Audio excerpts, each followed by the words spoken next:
very good morning to you and you're welcome to the program. It's Good Morning Ghana and we're live from the studios here in North Ridge. It's the 27th of May 2024 and it's time for us to go through the issues of the day. We'll start off with the Daily Graphic headlines of the newspapers. Daily Graphic says that we will stabilize city, Finance Minister assures nation. Church of Pentecost calls for drastic measures to curb galamsey. GCB celebrates Asante Hene. Graphic National Development Dialogue Series, experts speak on quality health tomorrow. Ghanaian Times. Saturday downpour in Accra, Obechabi Lamte Circle submerged. Residents, shop owners, drivers want work to speed up. Establish Ghana Agriculture Service to transform sector, Professor Canton. Ghana marks 61st AU Day. Health providers, NIA hold talks on joint implementation of preventive and promotive health initiatives. Finance Ministry holds engagement with stakeholders. Daily Guide. Ghanaian lady missing in Nigeria. Ambulance case. Secret recordings, plea letters exposed. Breaking the 8 is possible. Baumia. Finance Ministry holds engagement with stakeholders. That's also here. New Crusading Guide. NDC's plot to use secret recording in Supreme Court judge's house to frustrate ambulance trial.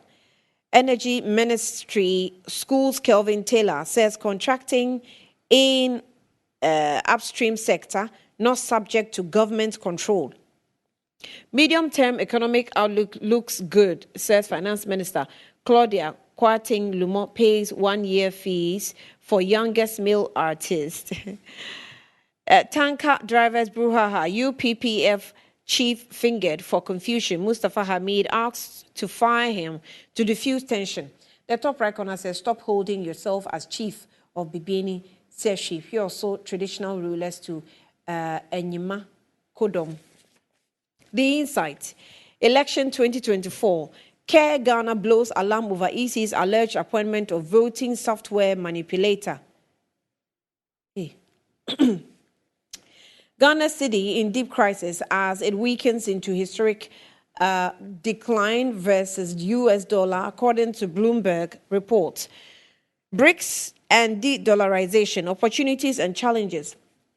And then we have the Punis case. Linsot appeals to Supreme Court to reconsider decision to change original panel in the appeal hearing.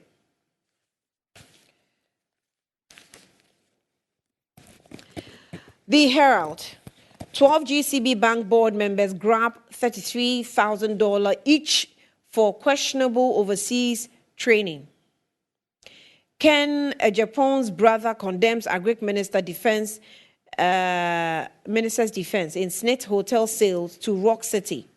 Ovosompofu laces up for Mahama 2024 victory after medical trip abroad. Baumia aims for 300,000 votes in NDC stronghold Nanabi. Western Region Chiefs applaud GMPC for projects. Ovosompofu headline is interesting. The Informer. Kidney wahala, students' nurses' life education in danger. Asked to cough up $45,000 for transplant. Ambulance trial. Don't dare or I will expose you. Witness warns AG. That's Richard Jakpa. We've nothing against NDC Electoral Commission to compel government to follow development plans back in national policy by law. ASET. And in this issue, sacrifices panacea to Africa evils. Commission chair. The Inquisitor. Supply assurance for downstream petroleum. Fields up, pops up, and Dame runs from Jakpa. That's also here. Energy Ministry parries Taylor's allegations against NAPO. NHI is getting bigger and better. 6.3 million children to be registered. NHIA boss makes revelation. The Daily Statesman. NPP presents stronger case for re-election over NDC. Baumia declares government has no plans to revoke Kisia Jabing. Trade Ministry pledges effective dispute resolution for businesses. Finance Ministry holds engagements with stakeholders. The Ghanaian publisher, Kojo Afari, writes what truly is at stake in the 2024 elections. Toshi Lords Baumia's love for PWDs. We have outperformed NDC Baumia. Government approves 2.3 billion Ghana cedis for NIB. Lands Minister praises Ghana's role in climate change. The custodian. Past allegations trouble Educhum. $2.32 billion for flow into economy. To flow into economy. Amin Adam says, don't rush for dollars. Finance Ministry holds engagements with stakeholders. Baumia fires up MPP USA to break V8. See, advising people not to rush for dollars is not the panacea either. If the dollar is rising, it's only logical to rush for it. So if you don't want people to rush, it's not telling them not to rush for it. Let's not make certain things as is normal. It's not. Economically, financially, it's very normal to rush for dollars if the dollars is rising the way it's going. So the advice won't work. Just, put in the measures to bring it down. And then people will stop rushing for it. The new finder, $2.32 billion inflows expected. Signing of OCC to unlock more funds to restart stalled projects. AI takes center stage at CEO Summit today. Government initiates monthly dialogues to address concerns of businesses. Ambulance case, was Attorney General entrapped? Okay. And then Daily Post, Muslims asking why Baumia snubbed grieving Iranians. Mahama mourns Iran's Raisi, signs book of condolence. Andrew Okankwe highlights impact of climate change on Ghana at 2024 Asian Leadership Conference. Minority on Mines and Energy visits abandoned Pualugu irrigation dam on which Akufo-Addo Baumia have blown 170 million Ghana cedis. I heard it over the weekend. And then also Ghanaians should be ready for stories in pro-MPP media aimed at whitewashing AG Godfrey Dame after he was stripped naked in court. Sami Jemfi, that's at the top right corner of Daily Post. And that's it for the headlines. Let's go for a breather. We'll be back shortly.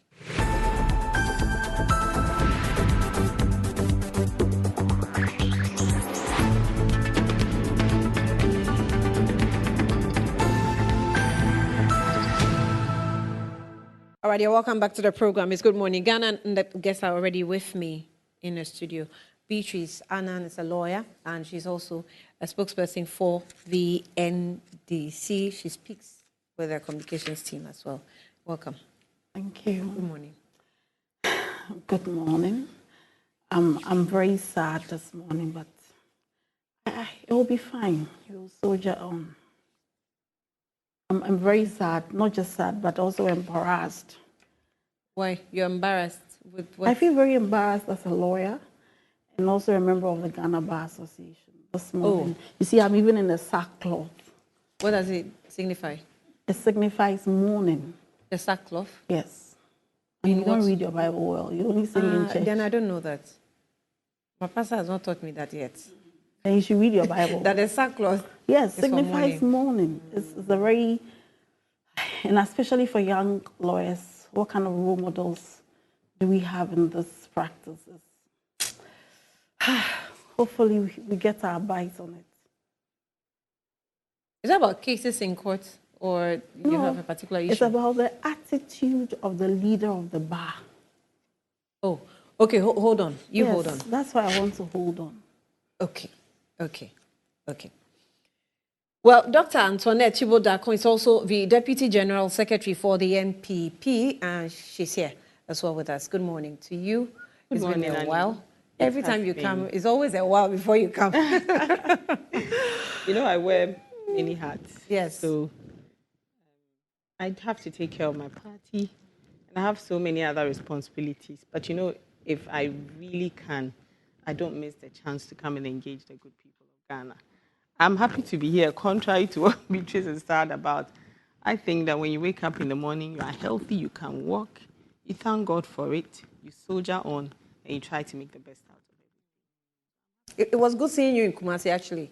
I know. I heard your name being mentioned, during the funeral. the funeral The funeral for the donations. late, yes. Yes. And I'm yes. like, where is she? Where is she? And guess what? I met her in the hotel. Yeah, I know. I was sitting at the point with party supporters. Yeah. And then when the president came, His Excellency came, then I moved and went to greet him. So I was everywhere. Yes. So you remember we had a by-election there? Yes. So I made some very, very nice friends there.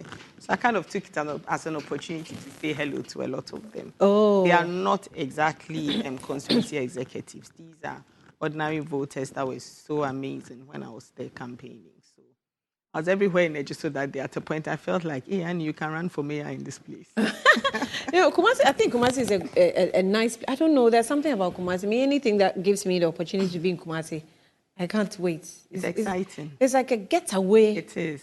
From the pressure. And especially the fufu and soup. Yeah, and it's something cheap. about fufu and soup. Yeah, and it's very Kumasi cheap. that Lifestyle is miss. cheap in Kumasi. Yeah. Easy. You can get some good fufu.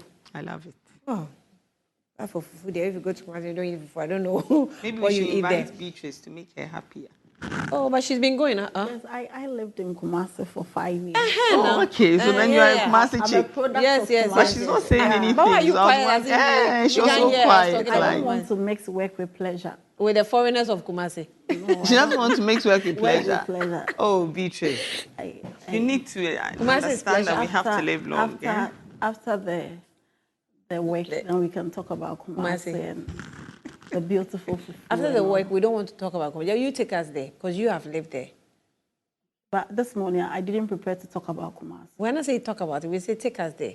After. Oh, yes, maybe after. We'll talk about that. Okay. Okay.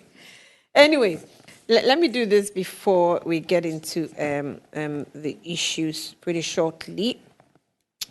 And that is this morning, if you are looking for toothpaste for the family, just go for the Kel 360 toothpaste. It provides you and your family with an all-round dental protection throughout the day with freshness. Kel 360 toothpaste is good for the kids, children, and adults. Also, let your family be proud or by using or by getting the Kel 360 toothpaste for them.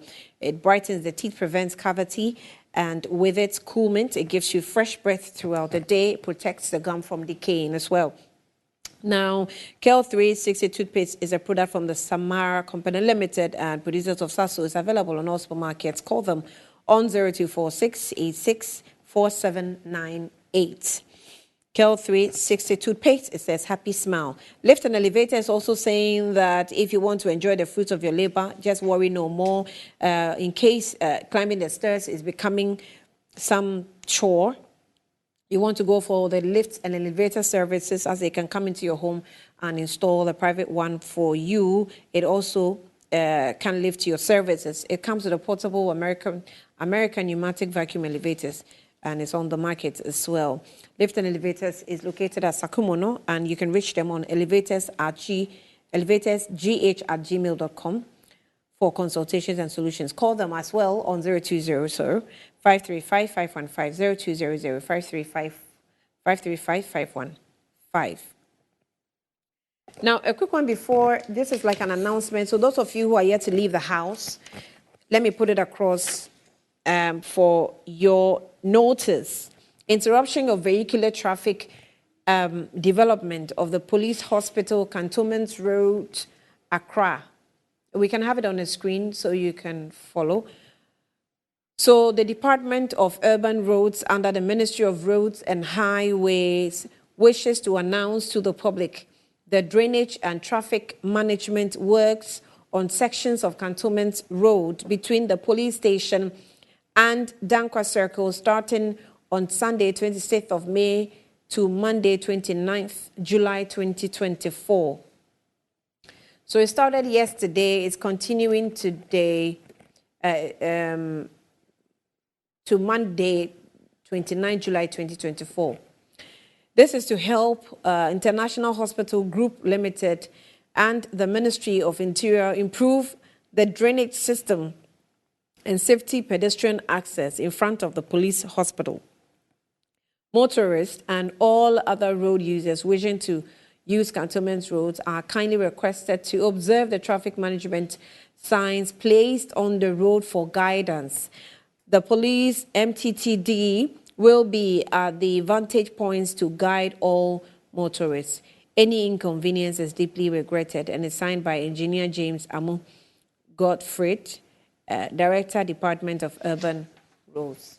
So we received this announcement. Metro TV actually received this announcement late last night. And just for your notice, those of you using Police Hospital Cantonment Roads in Accra, note that this work is ongoing there, and so there will be a bit of some inconveniences. But the MTTD, as they have stated in the documents, will be available to guide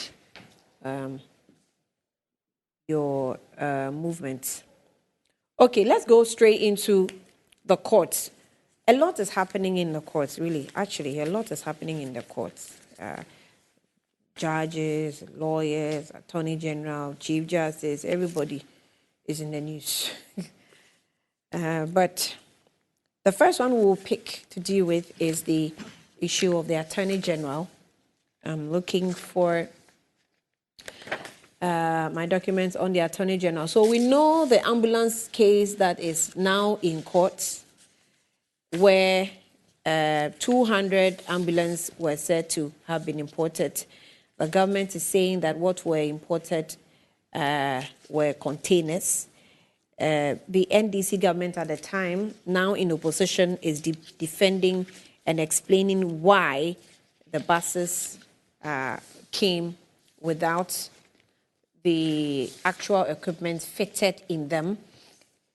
And since they are in court, we cannot really say that they are right or wrong, because that's a substantive matter being dealt with in court.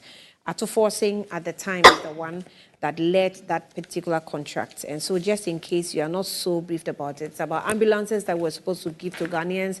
And we are now dealing with the fact that LCs or letters of credit were raised, and letters of credit can only be signed by Ministry of Finance. And the matter is now in court that the letter of credit was not signed by the ministry, but they are also defending that it was signed. So the court is dealing with the matter to, ascertain the truth and determine the case. Now, the updates that came last week, there was a video of Sami Gyamfi, the communications officer for the NDC, speaking, as we played earlier on. The Office of the Attorney General has also been speaking. I think in the course of the program, we'll try and speak to the spokesperson for Godfred Dame. Now, this is a lawyer, Samson Ladiayeni. He's made a case on this one, and he says ambulance case, Jakwa's allegations against the AG warrants serious. So what we know is that in the courts last week, the third accused in the case, called Richard Jakpa, made some allegations, for now I'll call it allegations, in the court against the Attorney General.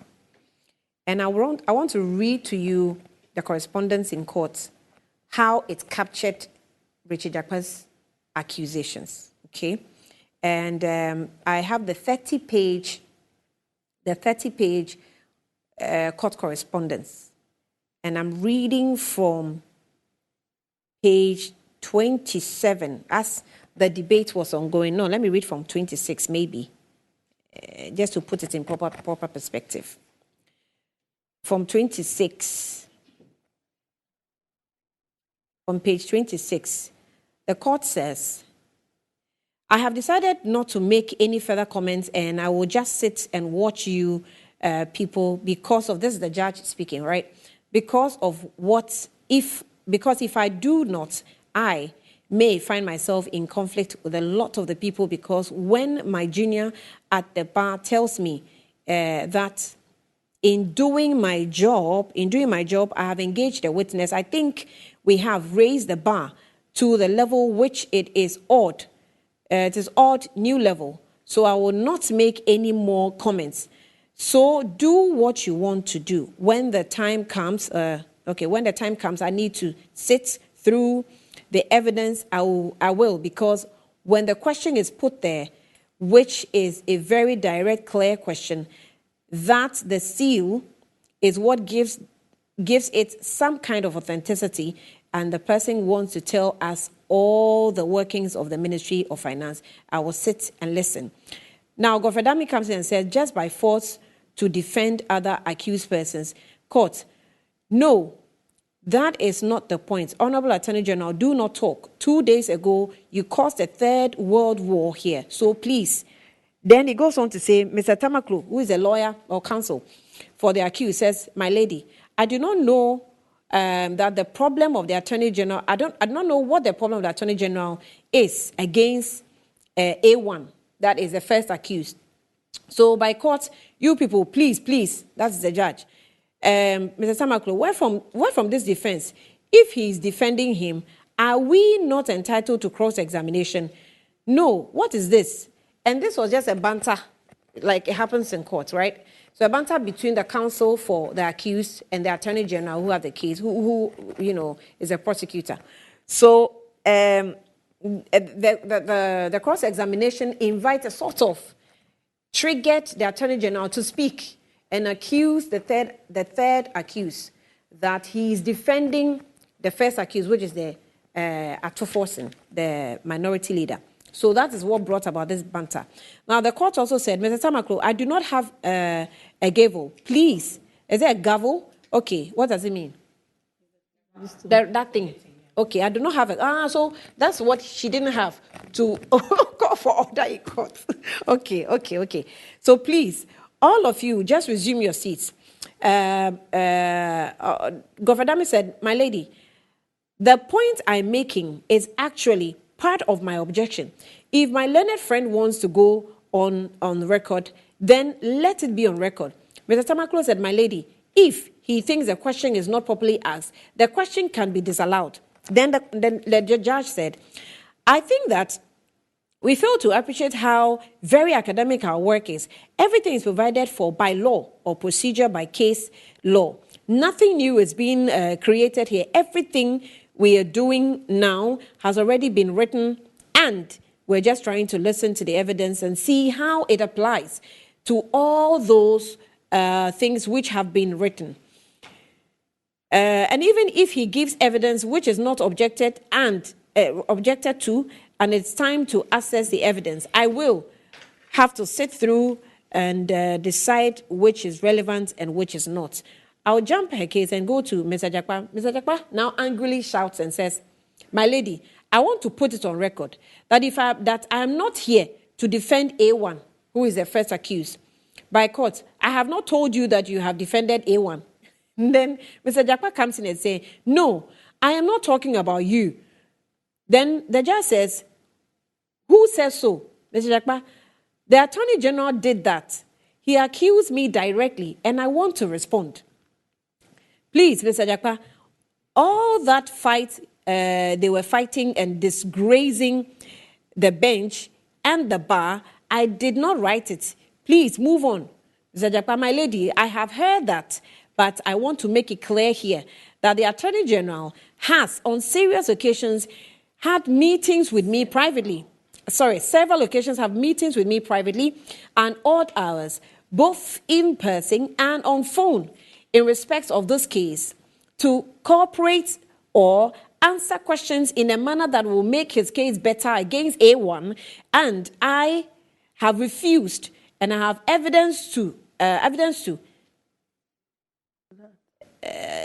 evidence to that. And so, if he is accusing me here that I am here to defend A1, he has brought hostilities to my doorstep, and I'm responding to that hostilities. And if he continues on that angle, I will open the Pandora box, and we will all know actually what transpired. Okay, so he has brought it up, and I will give it to him. Then the court says, or judge says, sit down for a bit. Mr. Jakpa, my lady, I'm a little bit uncomfortable.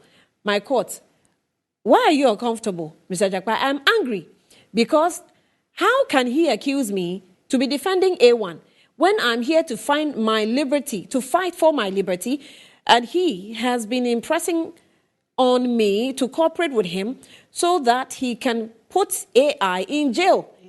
A1 in jail, and I refused.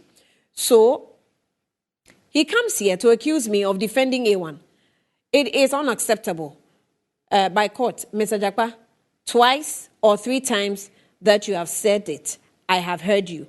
Then, Mr. Jakpa, so if he dares me, I will open the Pandora box here, and I have evidence for that. Then the judge says, as for the Pandora box, everybody in Ghana here is opening Pandora box.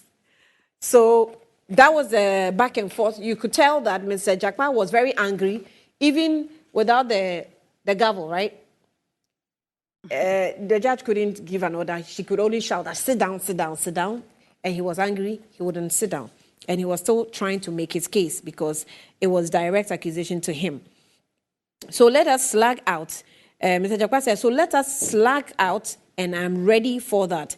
Then the court also goes on to say, you cannot use such language here in courts, in a court of law. Let me also caution you. You see, your lawyer is not doing his job.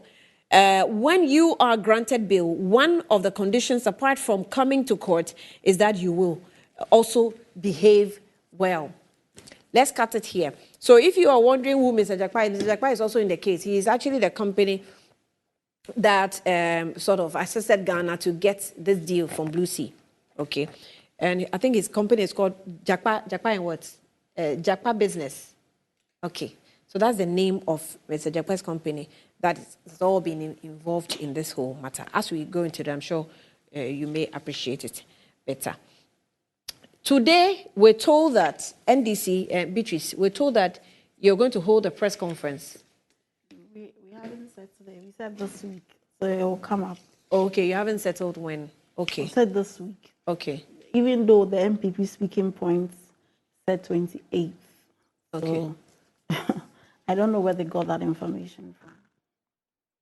So we said this. The speaking points of who's speaking points? Where did you get that from? Oh, I always get it every week. So they say 20. I'm the Deputy General Secretary. I haven't seen anything like that. So maybe What I've seen. What did you see it from? Any speaking Which point official that says signed it? That yes. Let me see who signed it. Somebody signed the No, document it's you not have. signed. It's not actually signed. But every week we get it. Who supplies you with that? Doesn't matter. In law, it matters not how you get it. Hey. Like how it wouldn't matter in the discussion we are coming to have. And let's proceed to very serious discussion. Okay, let's go ahead. So, firstly, let me just say that I know that the spokesperson has been talking, but in the earlier statement that the Attorney General's office released, it implicates the NDC that you are trying to do something to muddy the waters. I think that what is happening, I am not going to go into the merits of the case.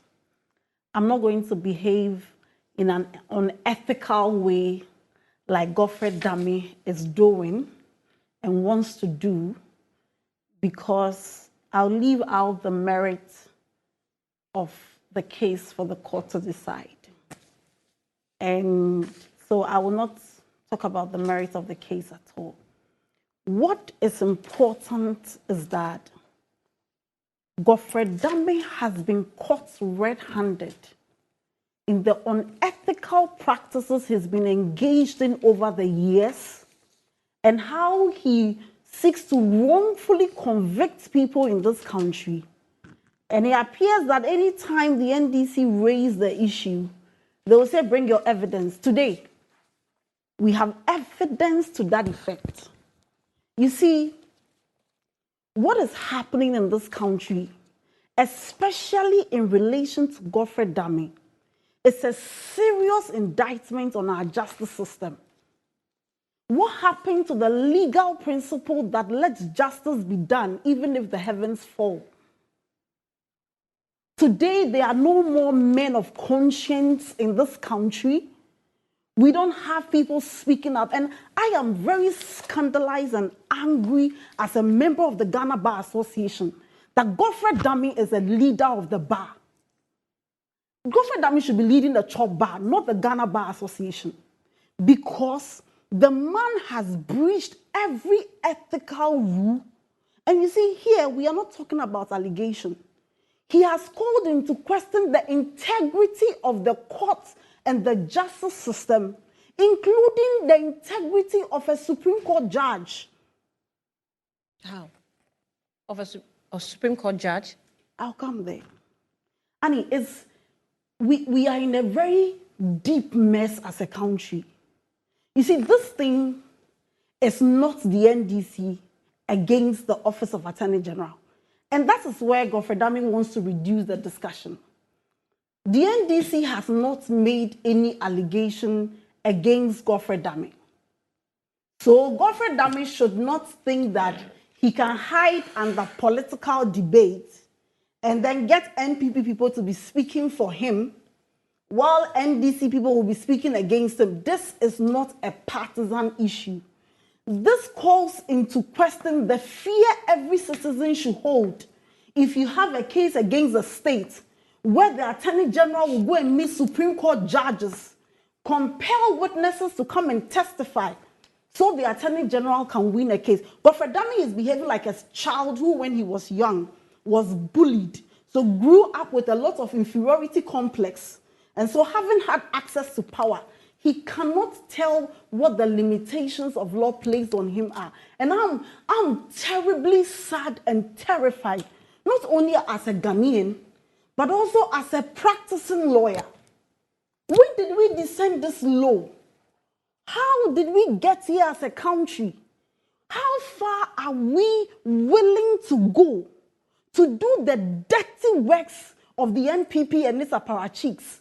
How long are we, or how far are we prepared to go to convict innocent people for political gains? It matters not what the rules are. It matters not what the laws are. Remember, even though the third accused have said made allegations in court, Please. he has not given us. First of all, and he you has are not not given a lawyer, us. so I'll forgive you. No, but he has not given us. Please, the third accused has not made any allegation. The allegations, are they not? For now, he said it in court, but he hasn't given us the proof yet. Who told you? Did he give you the Who proof? told you? Did he give you the proof? When a witness is in the box and the witness makes a statement, those statements are not called allegations. What are they called? They are called testimonies. Okay. So the witness has testified. Okay. And what you read is the record of the court. So as we speak today, It's on record. The testimony on record is that Godfrey Dami held meetings with the accused person at odd hours, both in person and on phone, compelling the accused to testify against Honorable Atuforsen. And you see, I've heard most of the media people say that, oh, this is an allegation. Godfrey Dami, through his spokesperson, have admitted this testimony. So if I were to even use your words. You say he's admitted? Yes, yesterday. How? On Joy News, Wilberforce, and I will wish I pause here and call him so that he will join and reconfirm so I can proceed, because I don't want him to come and change the story. Let me even go chronologically. When the third accused gave the testimony in court that this is what Godfrey Dami has done, quickly, Godfrey Dami came to release a press statement saying that paragraph 2, if you have that press statement, he says that the Republic has never required or desired the cooperation of any of the accused person in the matter in which it has already succeeded in establishing a prima facie case against all the accused person. Now, first of all, let us be clear that the allegation that the third accused made is not against the Republic. So Godfrey Dami should not hide under the Republic and create the impression through his press release that the third accused made allegation against the person of Godfrey Dami, not the state.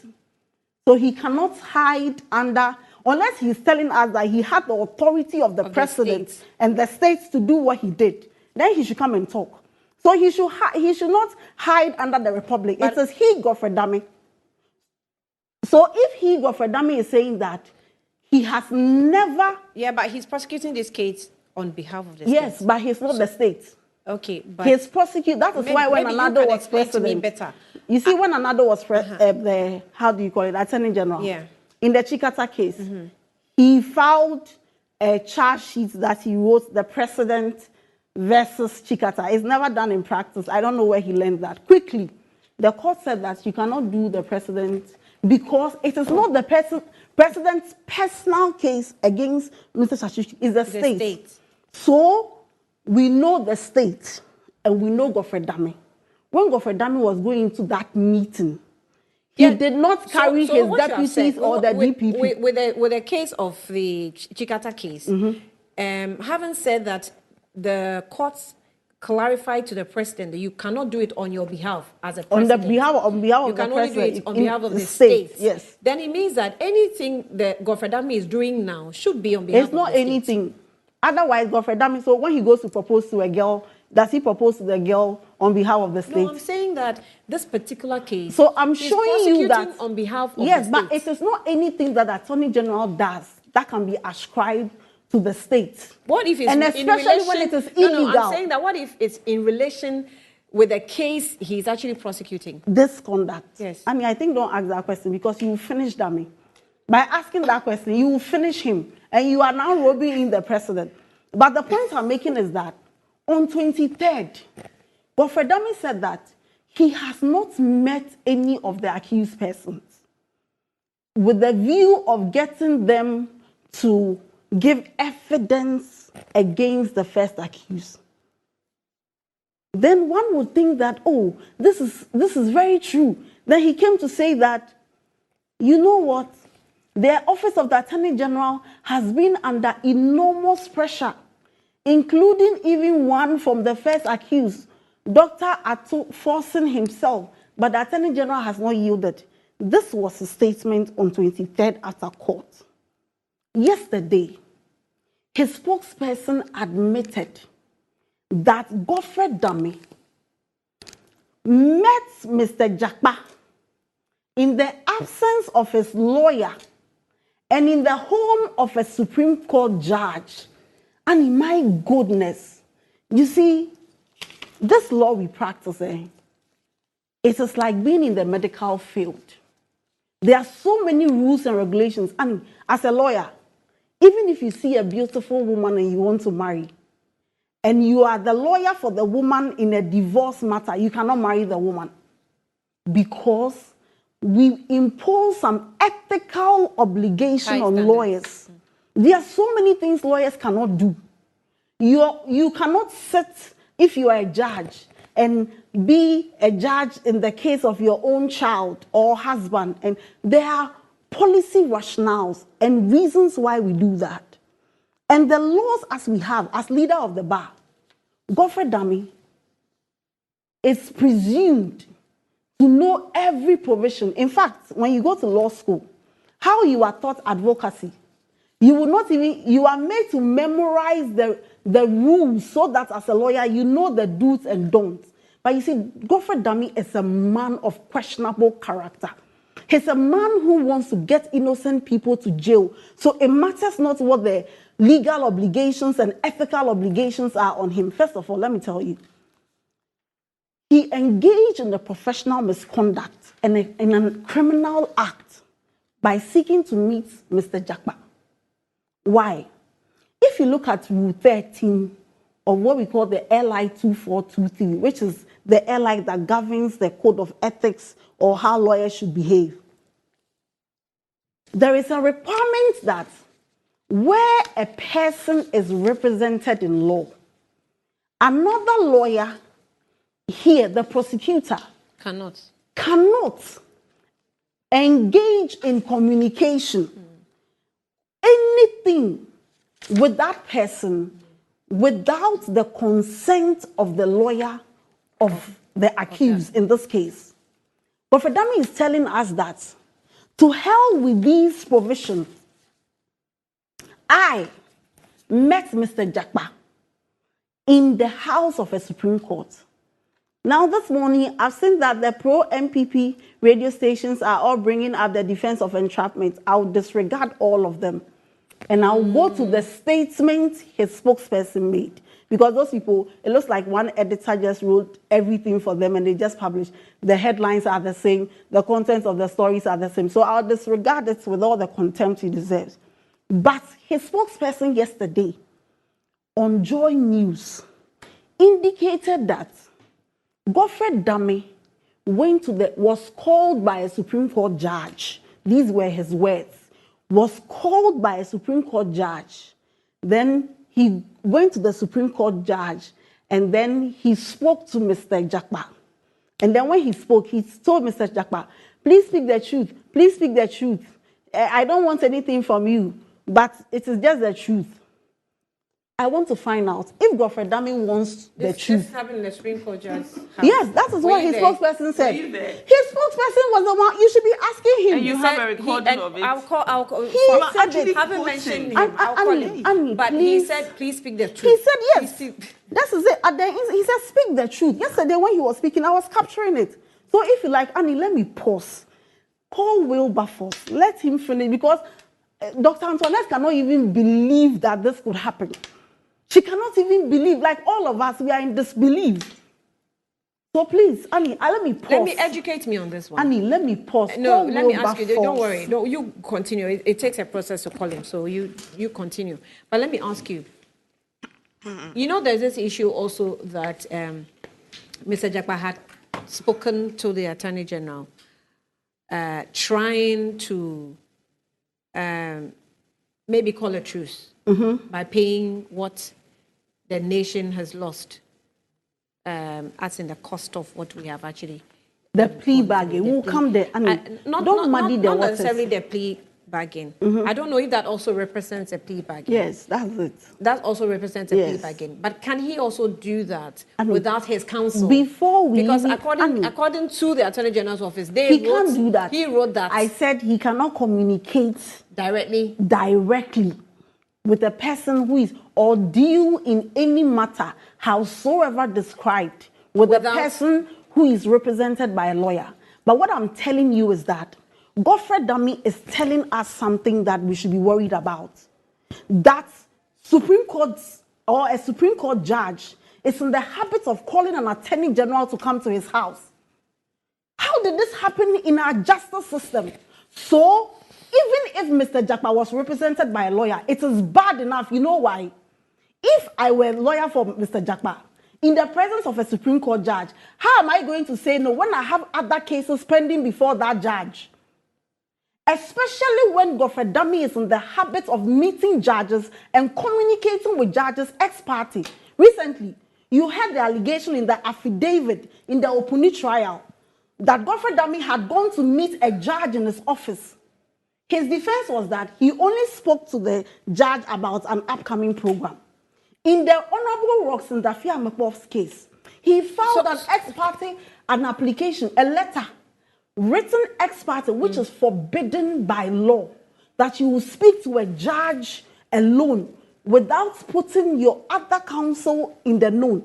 He has been doing this and securing conviction and judgment in his favor. And today, his cup is full. And so you know what he's doing? Yesterday, his spokesperson, by coming to admit all these criminal acts of an Attorney General trying to fabricate evidence with the intention of impugning and getting an innocent man to be in jail so party communicators can be given speaking points on how they are fighting corruption. Who did this to us as a nation? When did we descend so low? Was Dame not taught by the likes of Kumado and Professor and all these judges? What is happening to us? It's so annoying and irritating that you have a leader of the bar. And I will give the Ghana Bar Association by Wednesday to hear from them whether Godfred Dame indeed represents who a leader of the bar is. Because you know why? If you're a leader of the bar, you are expected to have some tact, class, finesse, discretion, and not be criminally minded like Godfred Dame that we have. That's being very judgmental already. Am I the one? Did I call the Supreme Court judge? No. Did I go to the Supreme Court judge's I'm saying house? that, well, you have the case in court already, right? This is not a case in court. Listen. Hold on. This matter we are This discussing. matter actually borders even on the substantive issue. It does. So if, like you said, the third accused has given an account in court, it still relies, bills on the court to let us know how they are going to look through this case as well. Because it seems to me that it might give a certain twist to the case. What my gift is, yes. This account It that will give- is so major. It's so major Yeah. because you know why? Criminal trial is very procedural than even the substance. So the 1992 Constitution guarantees that every accused person will be deemed to be innocent unless and until proven guilty. But you know where Dame's character even comes into question?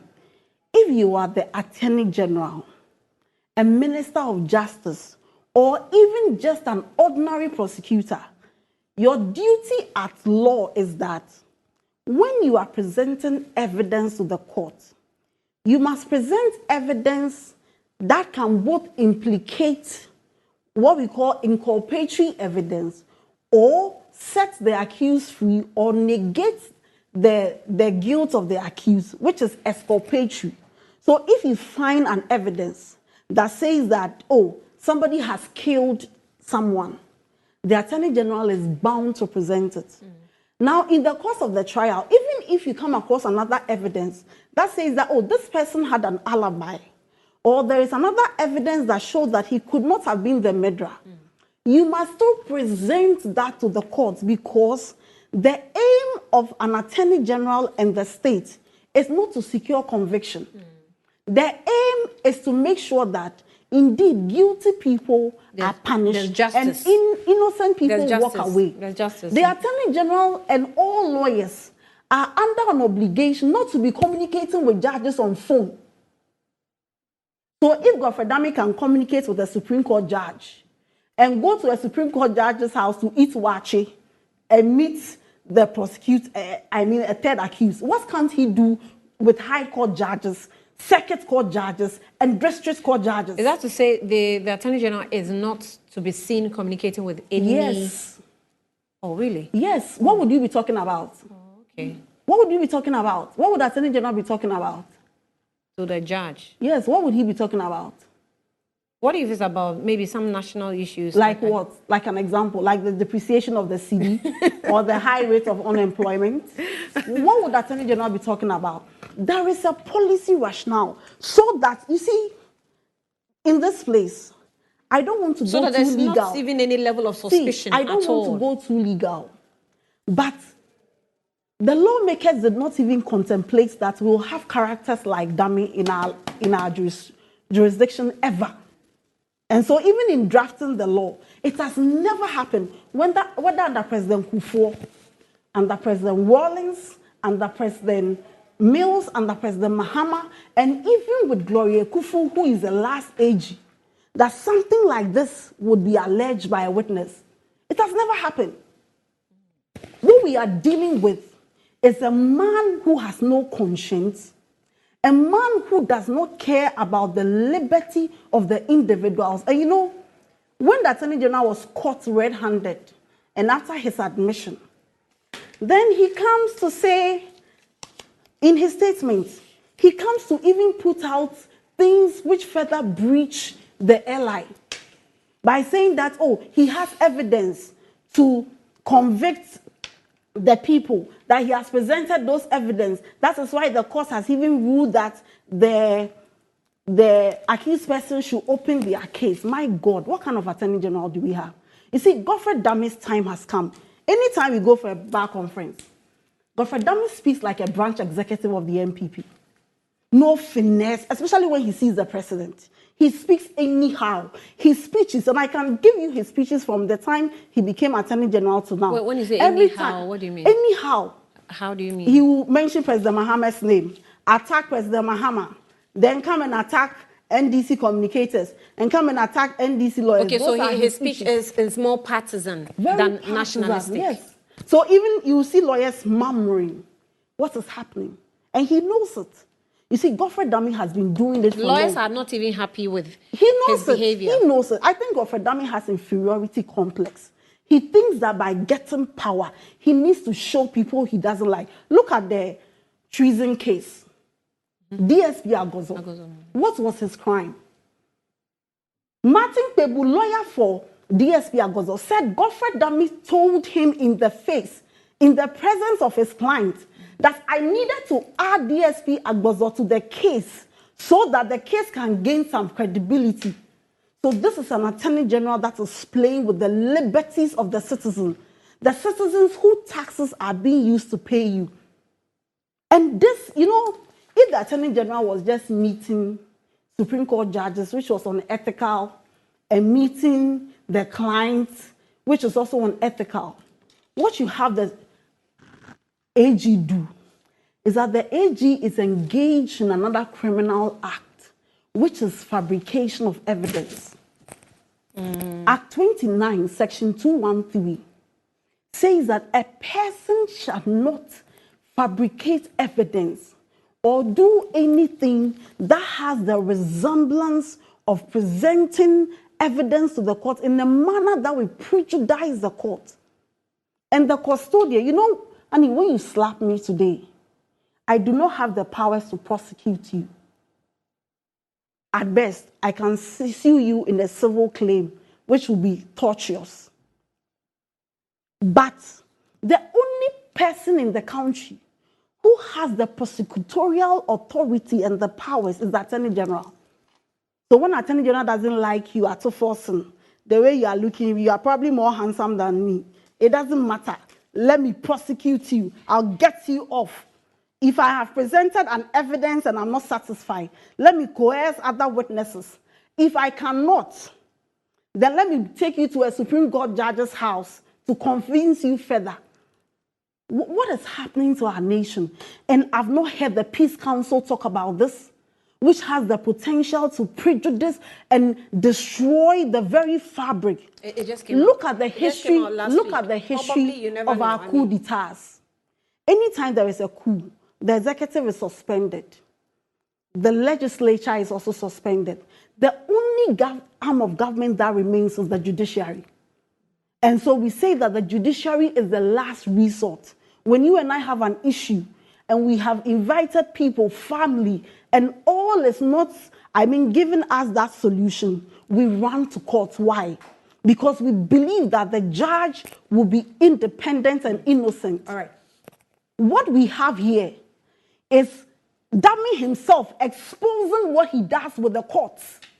Dami himself. Today, they are now telling us that, they admit he met, but you see, it was a Supreme Court judge that invited Dami. Okay. What cock and bull stories? Okay. I will, Doc, I'll come to you, but allow me to speak with Wilberforce Mensah. He speaks for the Attorney General. I'm told he's joined us via phone. Wilberforce, thank you for your time. You're welcome. Good morning to you. Good morning, Annie. How is everyone doing? Everyone is fine. I hope you're fine as well. Antoinette, and of course to my sister, my very own sister, Beatrice. Beatrice is doing a lot of propaganda this morning. Beatrice, I must put it on record. Just say the facts. Beatrice, Samir, and I are actually very good friends. We go way back. It appears that while matters progress, things are taking a different turn in respect of this particular matter. And If you can, have been narrated. Wilberforce, kindly speak up for me a bit. We're struggling to hear you. Okay. Thank you. Is it better? Yes, better, much better. Very well, very well. So I just want to, I only joined in at the latter part of Beatrice's submission. There were other facts that Beatrice has misrepresented to the public. I would not be. I'm sorry, reposition yourself. I think I'm losing you. Are you moving from where you were? I misrepresented. He should answer. I'm moving around, so I don't know whichever one is better for you. I'm sorry. Can you move a bit or be stable? I've actually moved outside now. Okay, so stay there. Is it better? Yes, it's better. Or It's you better. have to call back? No, it's better. It's okay. Very well. So at least two things I've heard Beatrice say at the latter part of her submission was that it has never happened that it has never happened because I think it was in respect of the communication between the Attorney General and the accused person that it has never happened, not even in Gloria Kufuor's time. That's what she said. Mm-hmm. And it has never happened because this is a negotiation under Act 1079. And Act 1079 came into force in 2022. 22nd July 2022 was when this act was assented to. So obviously, it would have never happened prior to that. Now, If you can, for the purposes of our viewers, if you can quote the act for me. So the act is Act 1079. What is being referred to as the Plea Bargaining Act. But it's actually an amendment to the Criminal and Other Offences Procedure Amendment Act 2022. And the date of assent of this act by the President of the Republic was 22nd July 2022. So obviously, it couldn't have happened prior by any other Attorney General. So let's just get that aspect correct.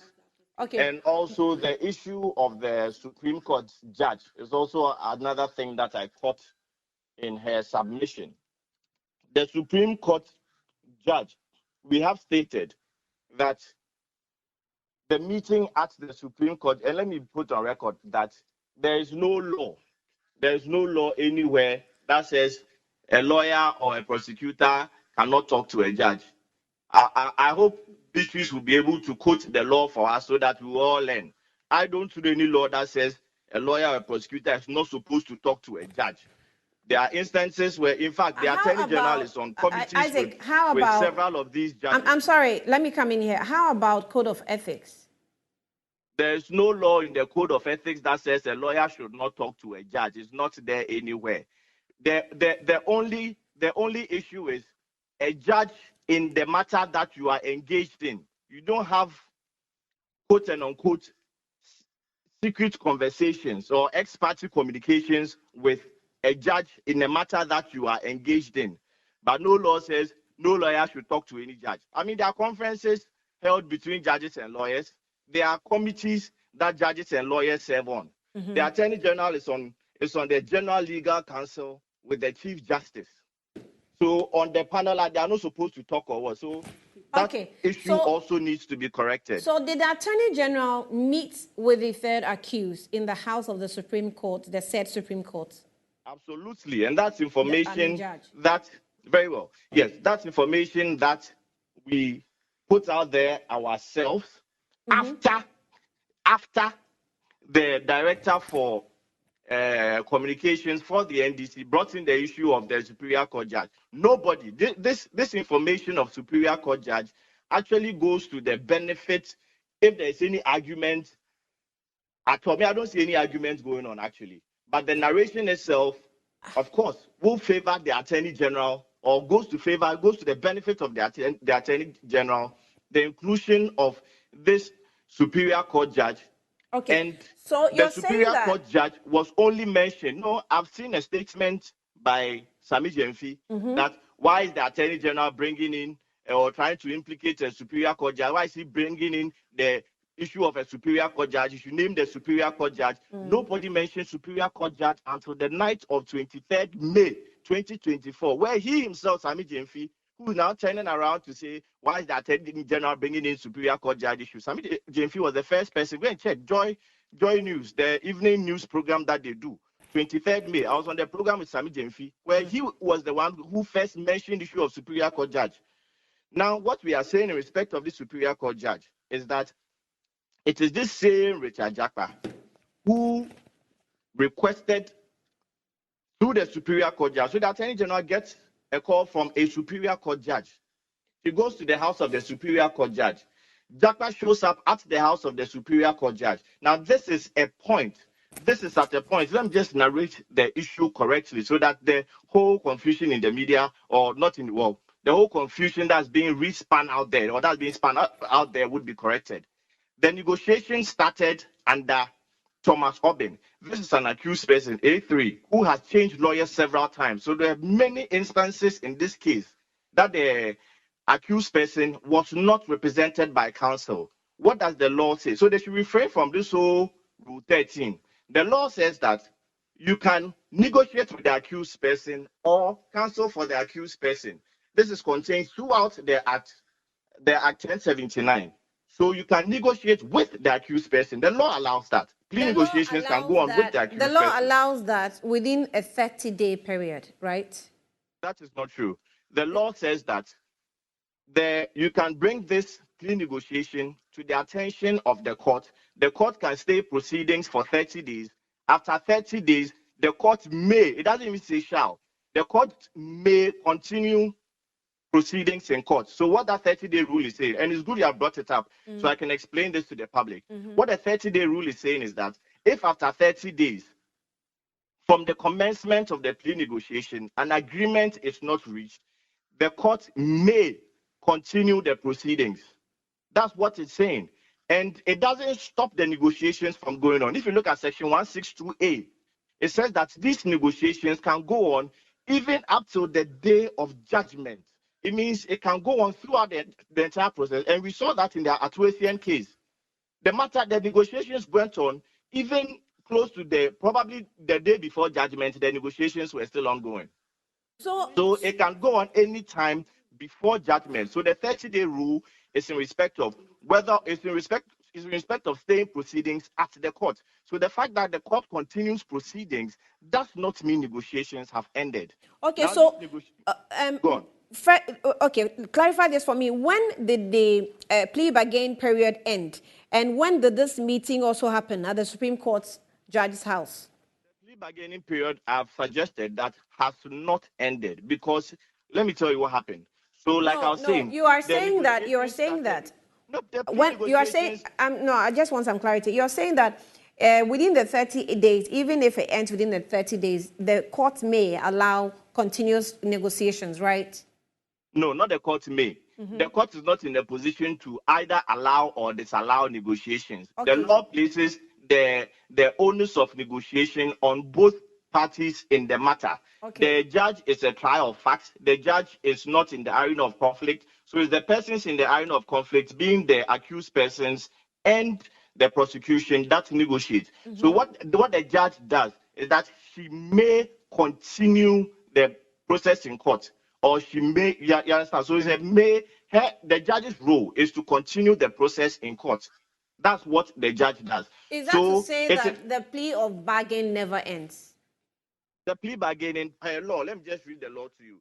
It can happen anytime. So section 162A says that subject to 162B, a person charged with a criminal offense may at any time before judgment negotiate with the Attorney General for a plea bargain. So the negotiation goes on, or it can go on before judgment. All right, so at even what though point? the process is continuing what in court, point it does not stop the plea negotiations from going on. All right, so at what point will a senior lawyer like Martin Kpebu describe what happened as what you lawyers call subordinates? It's like you are compelling. Is it subordination? Yes. You're compelling the accused. That comes in with the greatest respect to Martin. And I'm saying these things, it's not because of the misnarration of facts that have actually taken place. This whole suborning issue comes in when you have, for instance, when you have fabricated evidence. Okay? And let me point out at this point that even the accused person himself, Richard Japa, under oath, under testimony, never said that the Attorney General has fabricated evidence. Or the Attorney General asked him to fabricate evidence. From his accounts and as carried as his testimony in the correspondence in the court, you could tell he was very angry, and he sounded as though someone who is being compelled. And so maybe, I mean, we'll leave that with the courts. But with the accounts, his accounts and the words he used, it sounds as though the Attorney General was trying to get him, fabricate a story to jail the first accused or the A1. Who is angry that he's being asked to fabricate. Me, from what I see it as somebody who is angry that he has made several approaches to the Attorney General for plea negotiations, for an agreement to be reached, and the Attorney General has not budged. That's how I see this. So Okay. I see his How many anger as times somebody has who is he? being prosecuted, and I can't control his anger. No, As how for his many? anger, Okay, it's so up to him. How many times has he negotiated with the Attorney General's office? Or attempted, or whatever? I mean, So let me just continue the narrative to answer all these questions. So negotiations started under Thomas Obeng. This is at a point where the same Mr. Jakpa had fired lawyers several times, about 2 or 3 lawyers. He started with Tumisi, and then Raindrop Tumisi also. Then he went on to one, what's his name? There's another lawyer he went to before even engaging Thomas Obeng. I think the other lawyer was one called Kosa, I think. And then he brought in Thomas Obeng. Thomas Obeng wrote these letters asking for plea negotiations. I've also heard Felix Kwachi Fosu say several times that Richard Jakpa was not even doing plea negotiations with the Attorney General. Let me correct that. It was plea negotiations. There's a letter, I think, dated the 16th May letter or so, where Thomas Obeng clarified that, yes, what we are looking for is a plea bargain. It's very clear in that letter. Initially, the Attorney General was asking you, are you coming for plea bargaining or what? You are bringing in a third party. The third party is not a party to this case. You are bringing in Big C. Big C is not a party to this case. Act 1079 does not include third parties. Are you plea bargaining or not? And he makes it clear in that letter. Yes, what we are asking for is a plea bargain, very unequivocal. What we are asking for is a plea bargain.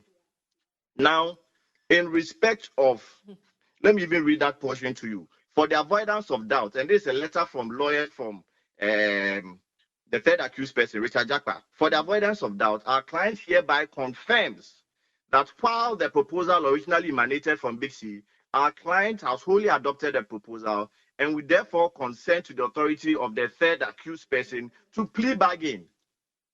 So it is there. So where from this third accused person never plea bargain? So then the negotiation was going on with Thomas Obeng, and then Thomas Obeng was fired.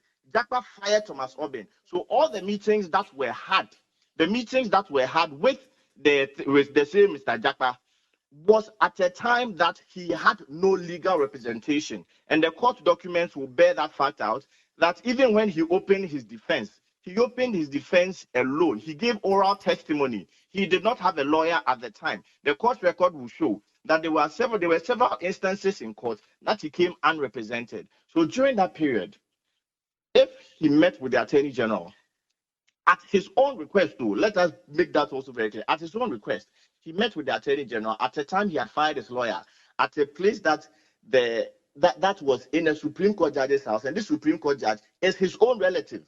He met in the house of his own relative. Now, if the Attorney General, in accordance with law, continues negotiation, which had been started by Jakpa himself, where's the issue here? So hold on. Whose relative are you talking about? Is it the Attorney General's relative or Richard Jakpa's relative? Richard Jakpa's own relative. So Richard Jakpa's relative is Richard Jakpa's own relative's house. Okay, so hold on. At his own relative's house. Right. So the Supreme Court judge is Richard Jakpa's relative. Absolutely. And the Attorney General invited him into his own relative's house. No. Who is a Supreme Court? The Attorney General was the one who was rather invited. Thank you for even bringing that point out clearly. It's the Attorney General who was invited. So to come to court and to quote and unquote throw tantrums to say that, and you met me at all places at all hours, really, all these meetings were at your own instance. And it was for your own benefit. The Attorney General had closed this case. There are documents that have been tendered into evidence that already support the Attorney General's case. All right, so just to put it on record, Richard Jakpa went to his uncle, who is a Supreme Court judge's house. Uncle, yes. And the Supreme, and invited the Attorney General, who is prosecuting this case, right? I've said relative, I've not said uncle, please. Oh, okay, relative. All right. Yes. And when was this? When was this? Yes. I'll not be able to give you the time and the date, but it happened. We have not denied the fact that it happened. Was it this month? Like I said, I'll not be able to give you the time and the date, but it was during the period where our friend and the accused person was not represented by counsel. So it was during that period. When was it? It's actually, with the greatest respect, it's actually immaterial to the substantive arguments being put out there. With the greatest respect, Annie. It is material, Wilberforce. I've explained. It's So if I say it was 1st May, it was 70. What difference does it make to the substance? If you want, you know what? I'll get you that information. Because you're saying that in this No, case. don't worry, Annie. I'll because- get you that information. Okay, hold on. I have your Because you're number. saying, I'll get you that information because you're if you saying want. Richard was the one that did the invitation. I don't think. But there are letters to show that Richard was the one who initiated the plea bargaining agreement, and the fact, and we are saying, which has not been denied by Richard, unless the NDC are now spokespersons for Richard Jakpa. Okay, so Because Richard has not denied. We have put this out in the public. Richard initiated a plea bargain, but you have not. That's the Attorney General's office has not done that. We have not done what? Sorry, I can't hear you. You are not negotiating, are you, or you're not? Oh, to the best of our knowledge, we were negotiating.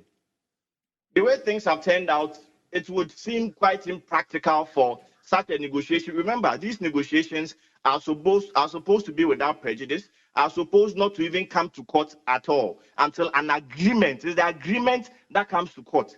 So for you that you requested a negotiation, for you to come to court and throw tantrums, it's quite sad and confusing. And both parties were doing the plea bargain with their counsels involved, no?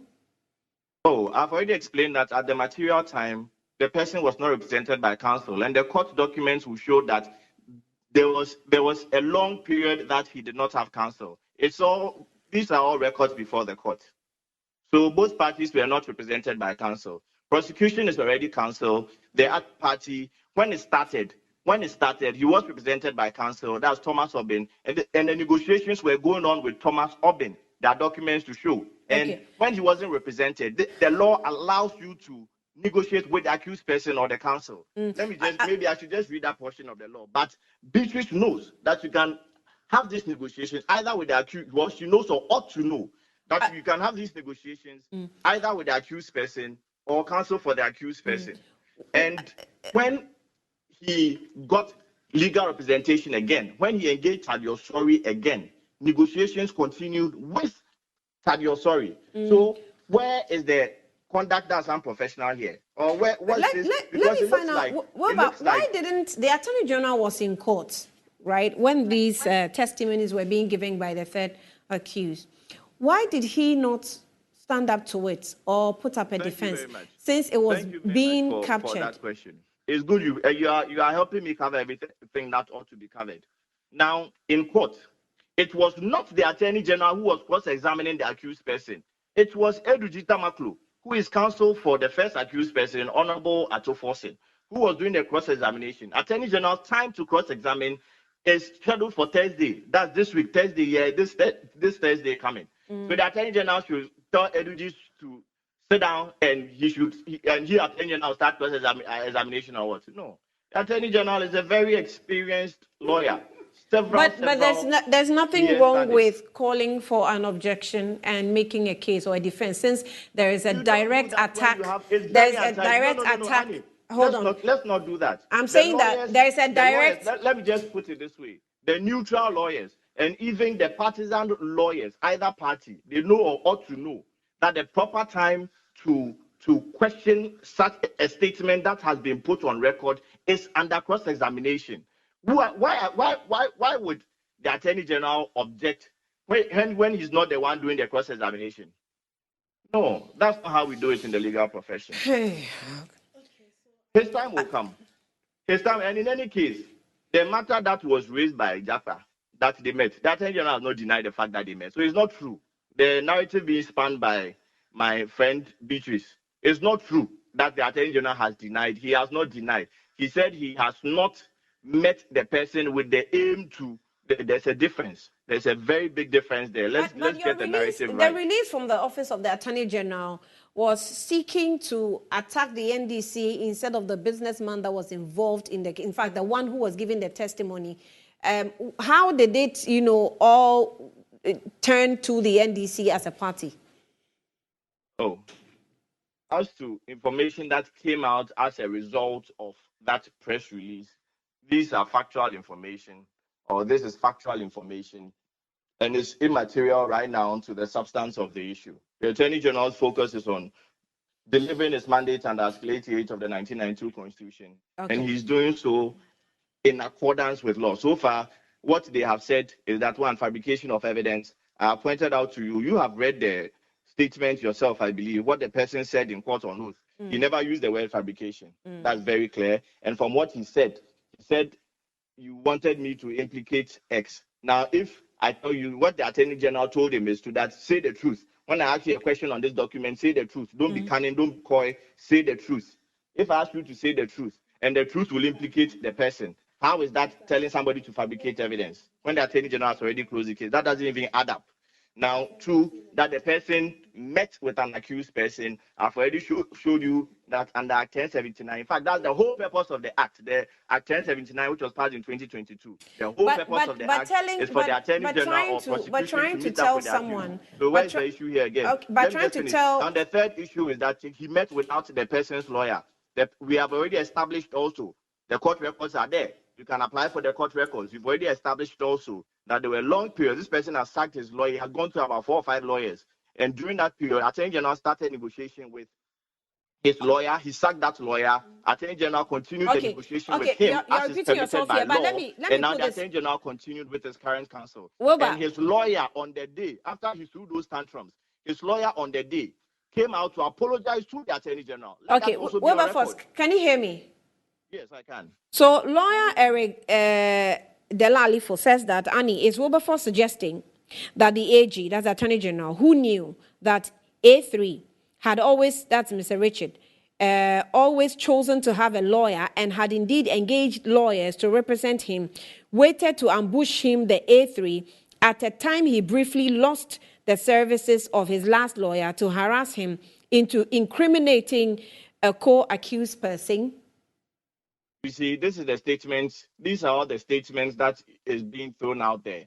The statement that he had always chosen to be represented by a lawyer. When I've established, even pointing you to court records to show that there were several instances that he did not have a lawyer. He opened his defense.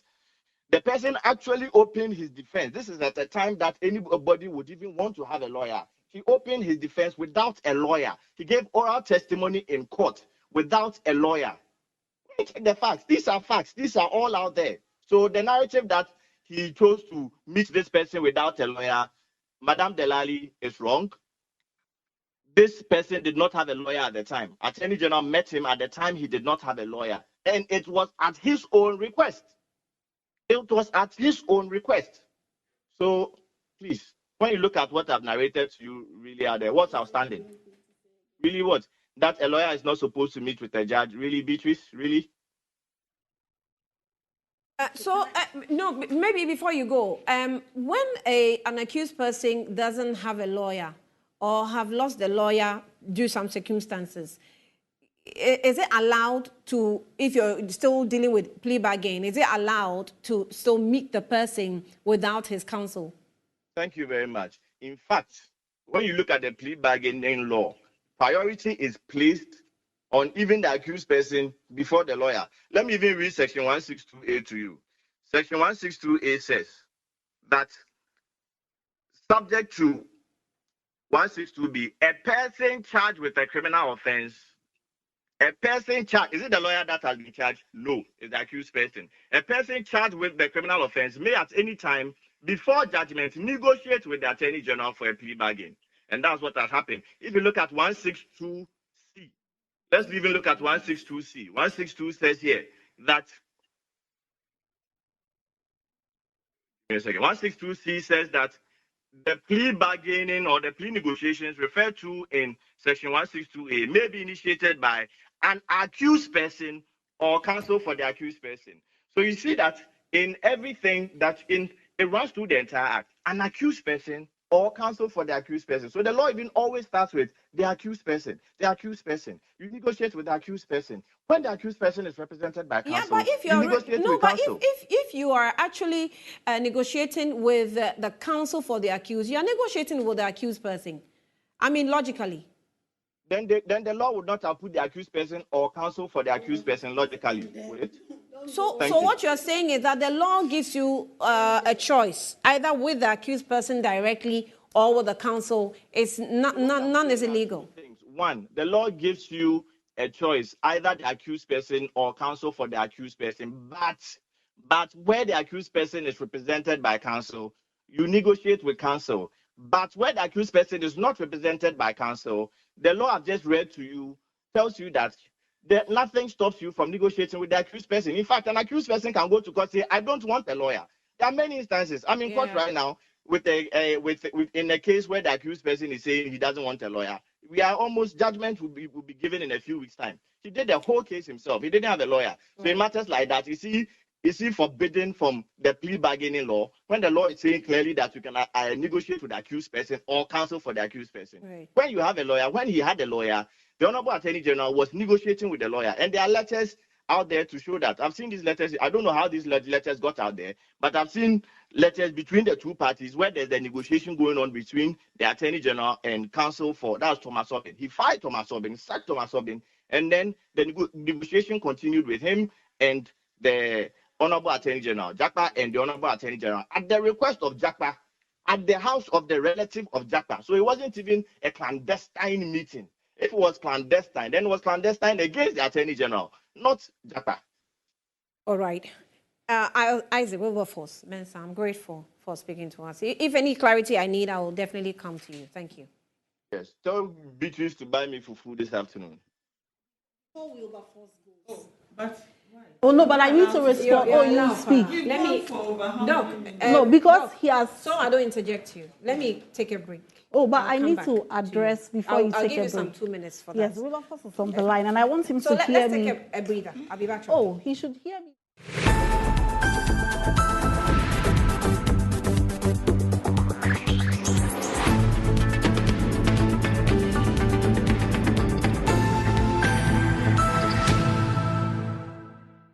All right, you're welcome back to the program. I'm still in the studio with lawyer Beatrice Anna and Dr. Antoinette Chibodako.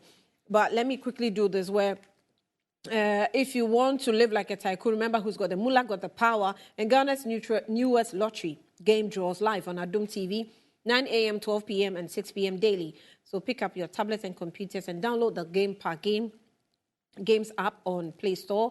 You can also play on the website at www.gameparkgames.com or dial *946# on all networks. Choose from the numbers from 0 to 9, and it's easy to play and easy to win.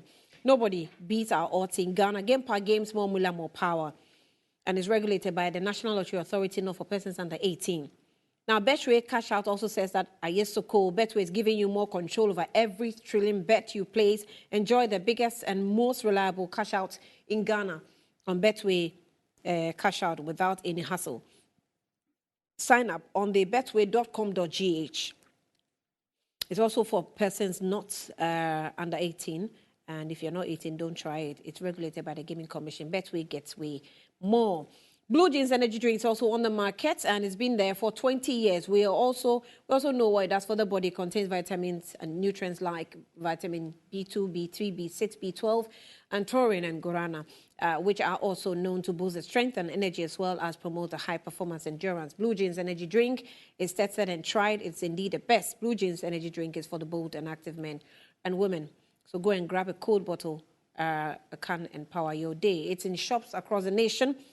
Contact Budget Cash and Carry Limited on 0208-128190 or 055-001-0000. Doc, right, let me now come to you after speaking to... No, after getting the lawyers to talk and talk. Yes. Anyway, and for me, I come from this point where, and I always speak about it, and you know it. What is the aim of the case?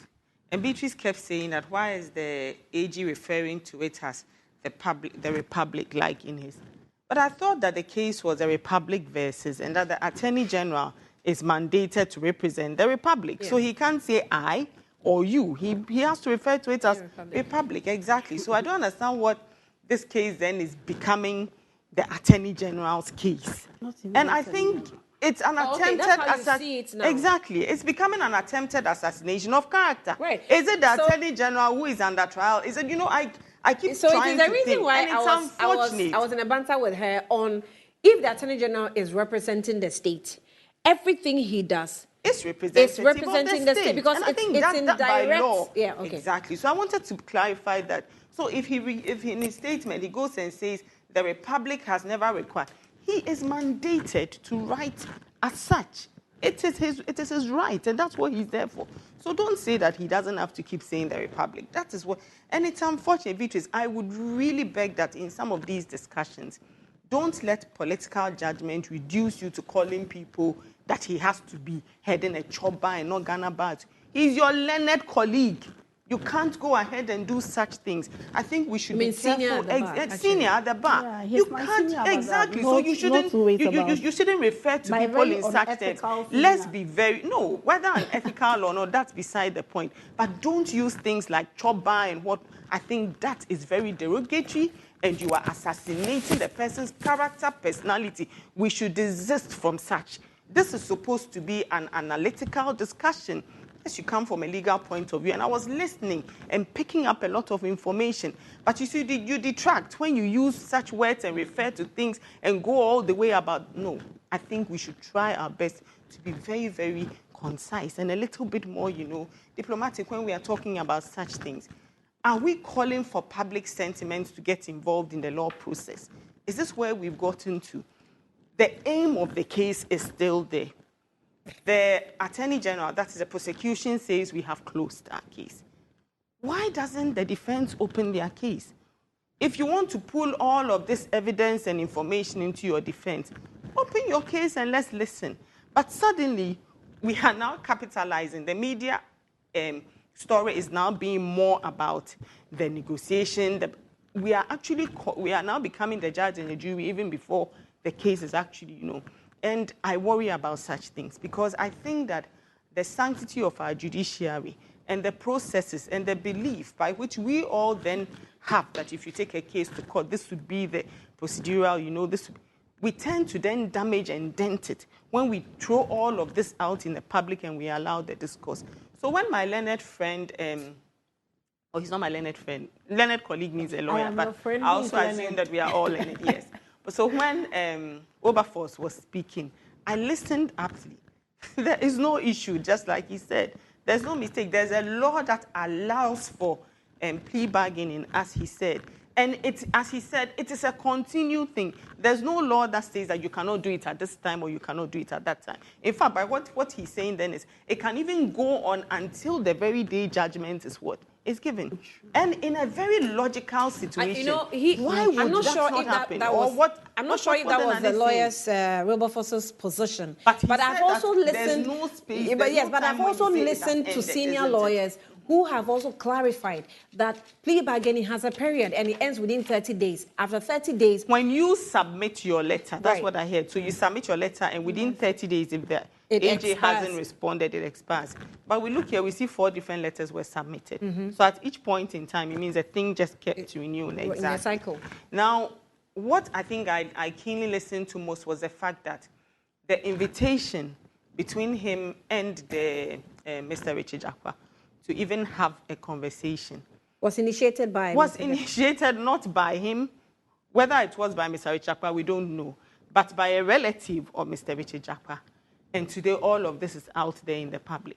And to say that as an Attorney General, you are not even allowed to speak to a judge, you are not allowed to have, I like the fact that Wilberforce then made a clarification. There are meetings, there are issues. Are we arriving at a situation where we are saying that if you are a lawyer, you can never speak to a judge? I thought that the conflict is to speak to a judge who is sitting On a case. On a case. So if at this point the judge, the honorable judge, I think the lady justice, who is sitting on this specific case, is at any time discussing with the Attorney General, then there's a serious conflict. But if the Attorney General says he visited the Supreme Court person who is also a close friend, and, we are not epitomes of knowledge. We don't have all of it in our heads. So I would assume that learned friends, learned colleagues, you discuss issues, you have differences, you bring to mind everybody's opinions and views. So if he went there and such a discussion went on, Is that in contravention to the law? And then Richard Dapa came there. Now the question is, did the Attorney General know that Richard Dapa was going to be part of this meeting, and etc. and etc.? Okay, so let's let all of this come out. You see, that's the Beatrice reason. here is saying that there are audios, and that the audios will bring out, the actual discussions and things that happened. Well, if that is it, so be it. But I still call on the fact that we need to make things clear. Let's not allow our, emotions and things to desist us from actually. Are you going to then stop people? Let's be careful. You don't stop people from using the plea bargaining law by saying that it has never happened before. So Wilberforce pointed that this was only passed in 2022. So probably the first time it's really being called. But is that what then we are going to say that nobody should use it again? Because if you are not careful, you push people into the corner to say that the last time it was used, look at what happened. It became a whole hula-baloo about it. So let's be careful. It's an act of parliament, and it supports the fact that in such processes, something can be done about it.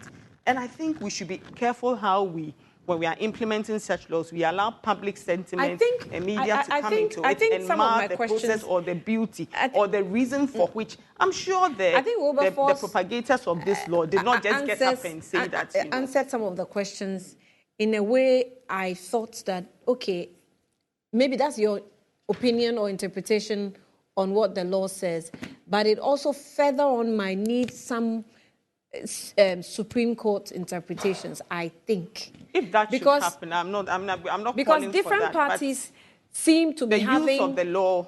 Yeah, different parties seem to be having their own interpretations about how the law should be applied. I think that the law is very specific. It says 30 days.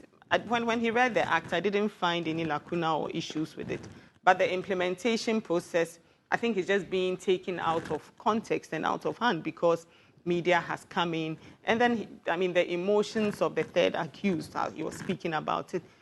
So I think these are the things that have marred the implementation of the law. But if not, it is the right law. Let's not call that saying that, because I heard and the Director for Communication for NDC saying that it hasn't even happened. Such a plea should not, and I was like, no. If it is an act of parliament, then it supersedes any legislative instrument. Yeah, there are different lawyers, senior lawyers who have also spoken to it. So, and they have also condemned the use of the plea bargaining they've condemned the Attorney General for refusing for this attempt to coerce. In fact, they use the word compel. Where is the evidence that the Attorney General coerced? That's why both parties must present the evidence they say or they claim they have. That's what I'm saying. But until then, let's not mar the beauty of that plea bargaining. Okay, because if it is something that has to happen and there has to be recording during it and etc., and like Beatrice said, where both parties are represented by their counsel and etc., then it's fine. But I don't think that the essence of the case is what we are dealing with now. And for me, that is my worry.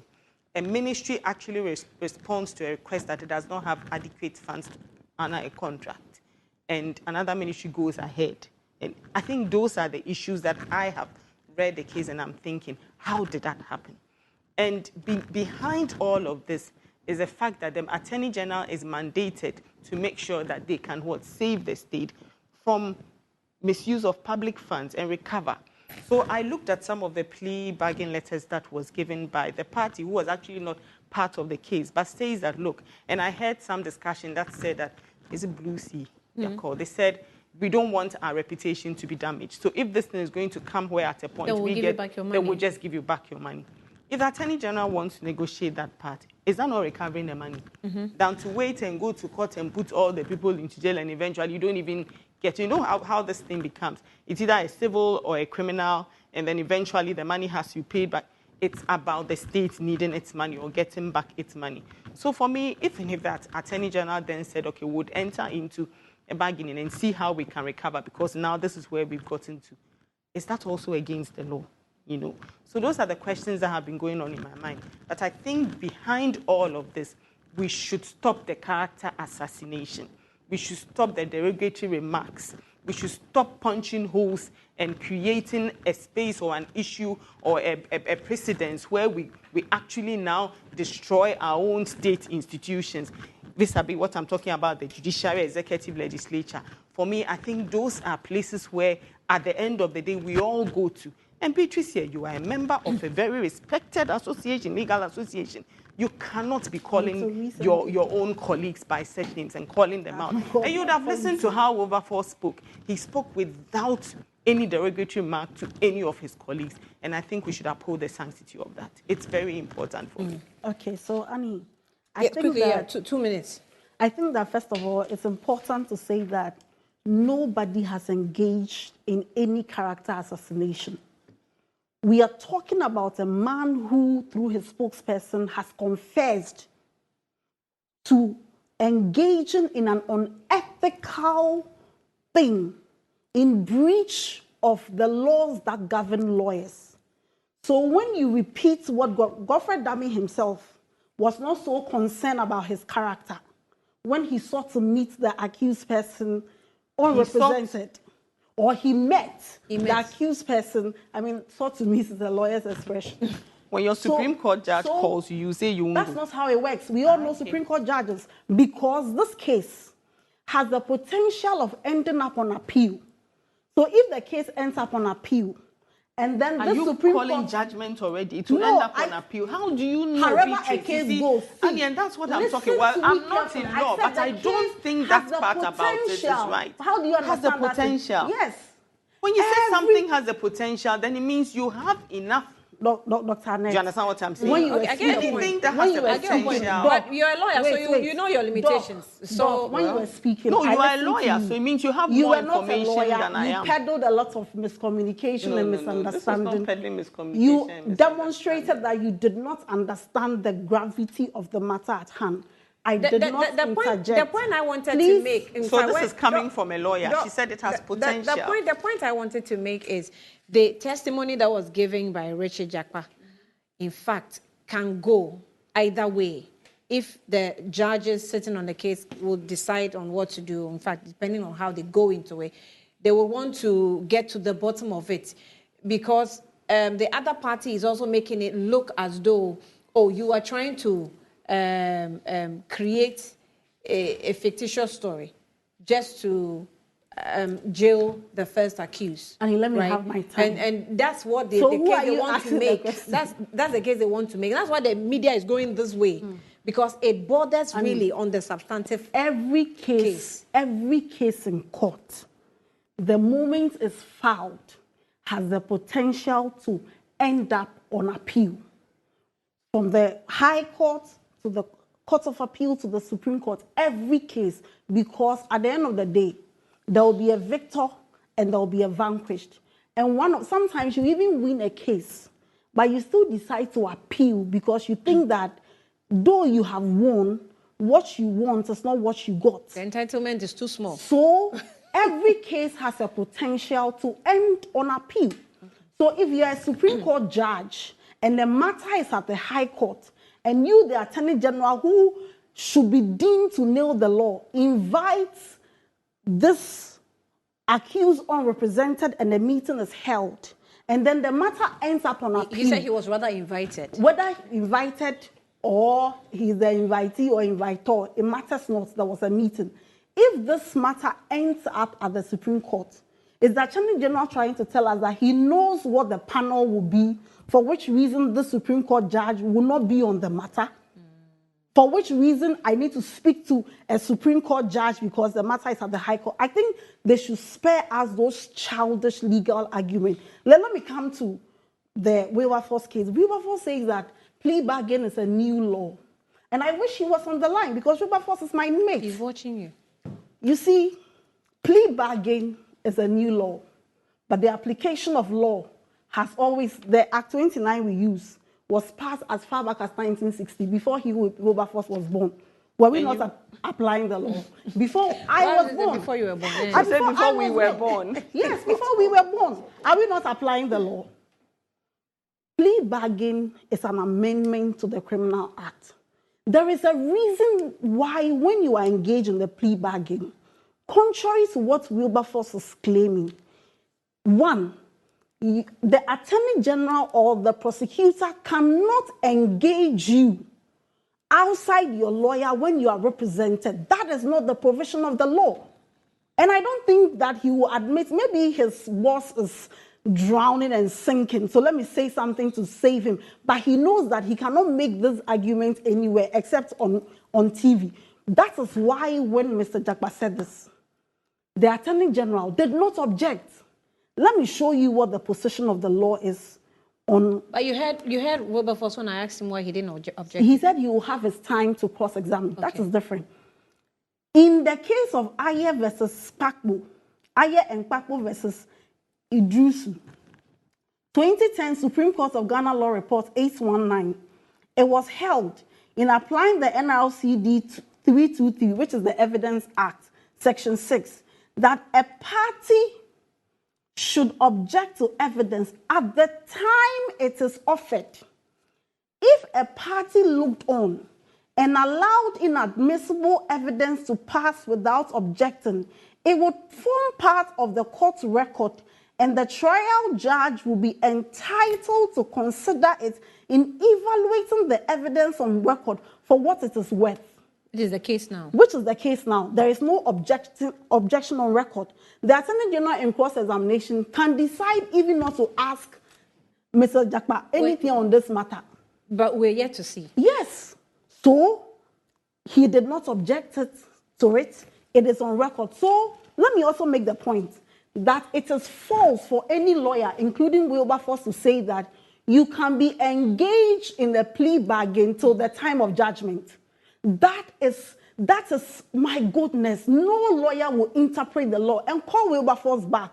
No lawyer will interpret the law this way. Do you know what happens? You are entitled to engage in a plea bargain. Mm-hmm. When you start the negotiation, proceedings must stop in court. For the court to give you 30 days so that you can announce settlement or otherwise. When settlement breaks down, which is your negotiation for plea bargain, you go back to court for trial. Nowhere does it happen in any jurisdiction that while plea bargain is going on, the trial is also proceeding. I don't Okay. Because that's what he said. He said that the plea bargain is a continuing He said he can process. continue even to He the said last to day, the last day. of judgment. So if you like, call him back and let him explain. But So- I No, think he So, said, Annie- no, I'm telling you that's what Annie- he said. Annie, please, To the I extent sent that you, he I said- sent I you a think that letter. this time you said 2 minutes. So No, that I could come Annie, back I and sent you a explain. letter. But we are I'll still let I you sent you a going letter. on Please still project going it. on there. This letter is dated 24th May 2023 from the Office of Attorney General, writing back to the accused person through the lawyer that your proposal for plea bargain has been rejected. That is why they are back in court. Otherwise, there would have been no need for proceedings.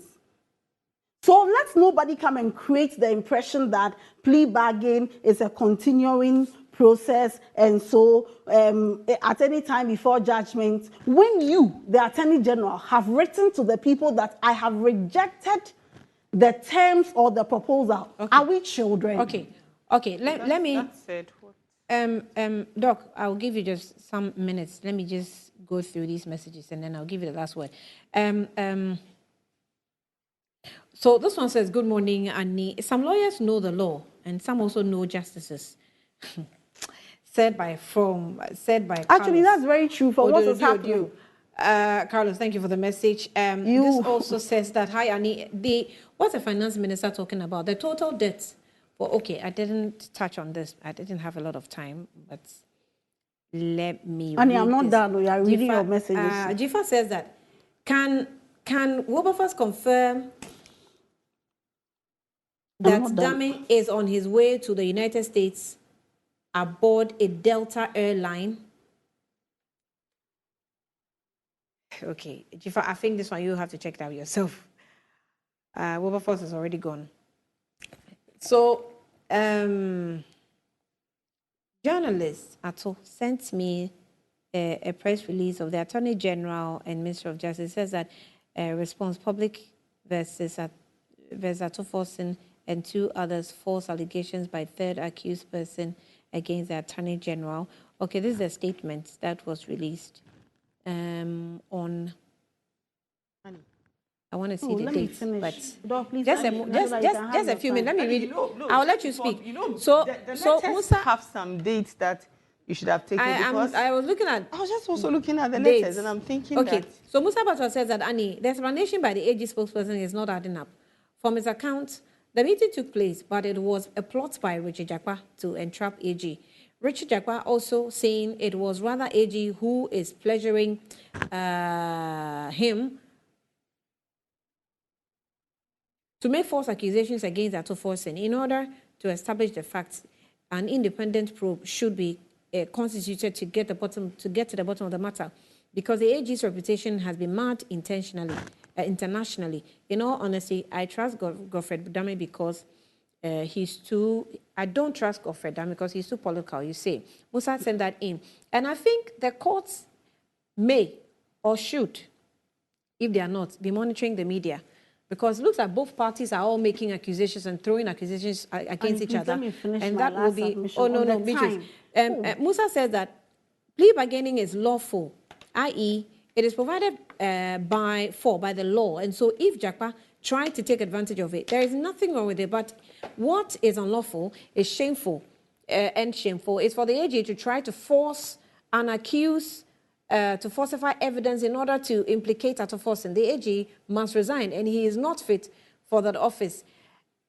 It is why I was saying that is what the law is clear on. You cannot falsify information to deceive the court, So if an accused person is giving that account, like Beatrice says, in court, it's on record.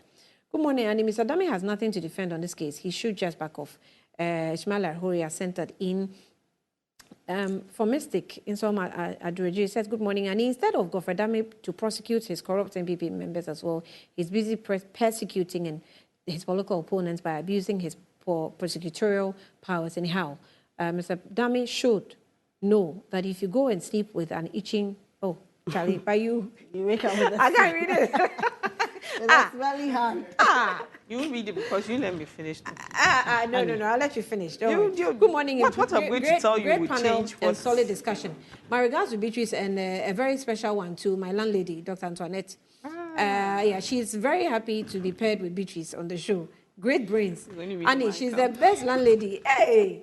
She's the best landlady in the whole world, Charlie. Don't use my platform to give me accolades. To patronize your landlady. Very well. We love the dog. The dog? Yes, he brought you a dog. Yes, he brought us a lovely dog. Hey, Prosper. I want a dog too. Good morning. Unfortunately, the NPP communicators seem not to realize that most of these issues are happening because the current government and its appointees are extremely partisan in their governance delivery. Some of us have been around too long enough to see governments go and governments come. But what we have now is beyond comprehension and has the potential to destroy the fledgling democracy. From Sam Kelly, East Legon Hills, you sent that in. Woba says that, you see why, okay, Woba, I'll get back to you. Chumbwafo says that, Annie, was the court aware that Richard Jakpa was representing himself in his own plea bargain at his own cousin's home? Is that his cousin? You are telling me, I don't know. Flo, your screen. I don't know if that's his cousin, but they said his relative. Okay, someone is sending me personal messages. I can't read that one. Trill says that, good morning, and it's a shame to have a personality.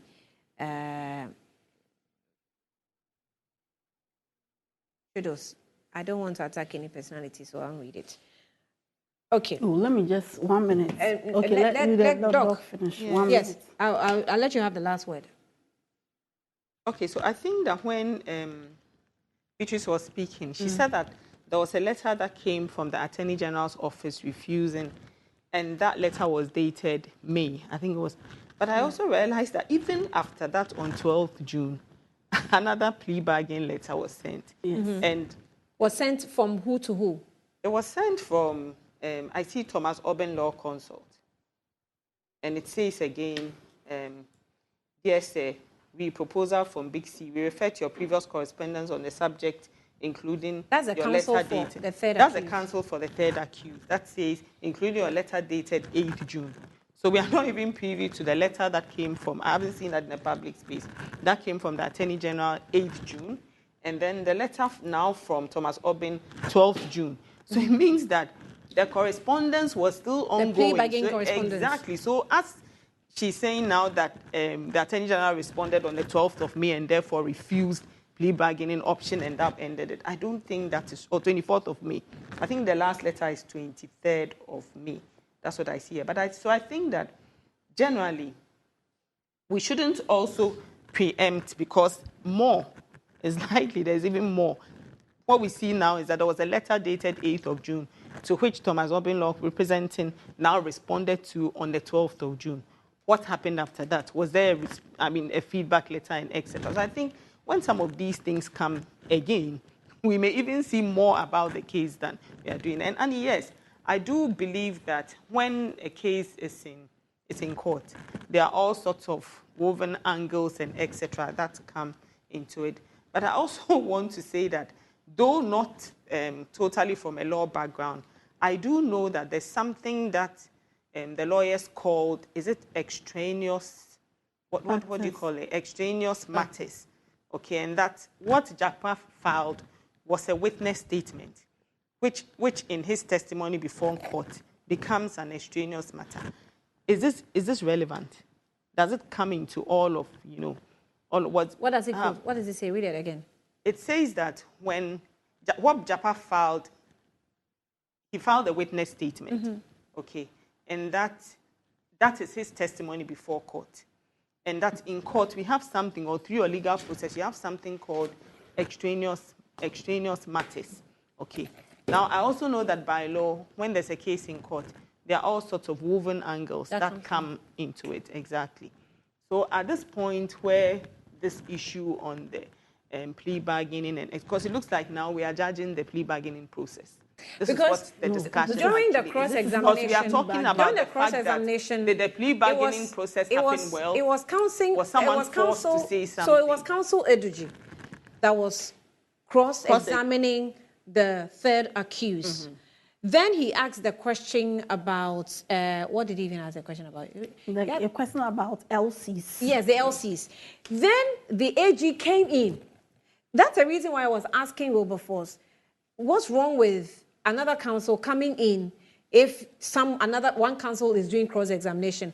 So he's asking about the LC, and then AG came in trying to question what has the third accused got to do with an LC. Then he started throwing at the third accused. So the A3 got angry and also started saying things across to the AG that if you force me, I will open the Pandora box, because why are you accusing me of being here to defend the first accused? I'm also here to make my case, and I'm making my case. Exactly. So, do you understand? So what about it then became...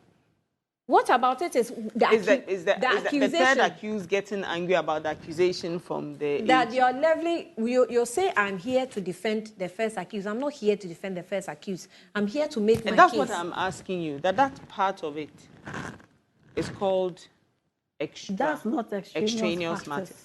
Okay, That's you want to know if yes, so I'm clarifying. So what had happened? No, I am doing my research and checking. A witness statement where Jakpa has filed. No. This is Mr. Jakpa under cross-examination by counsel for Ato Forson, Eluditamaklu. Then he was given a testimony. But the Attorney General didn't find it so convenient to his case.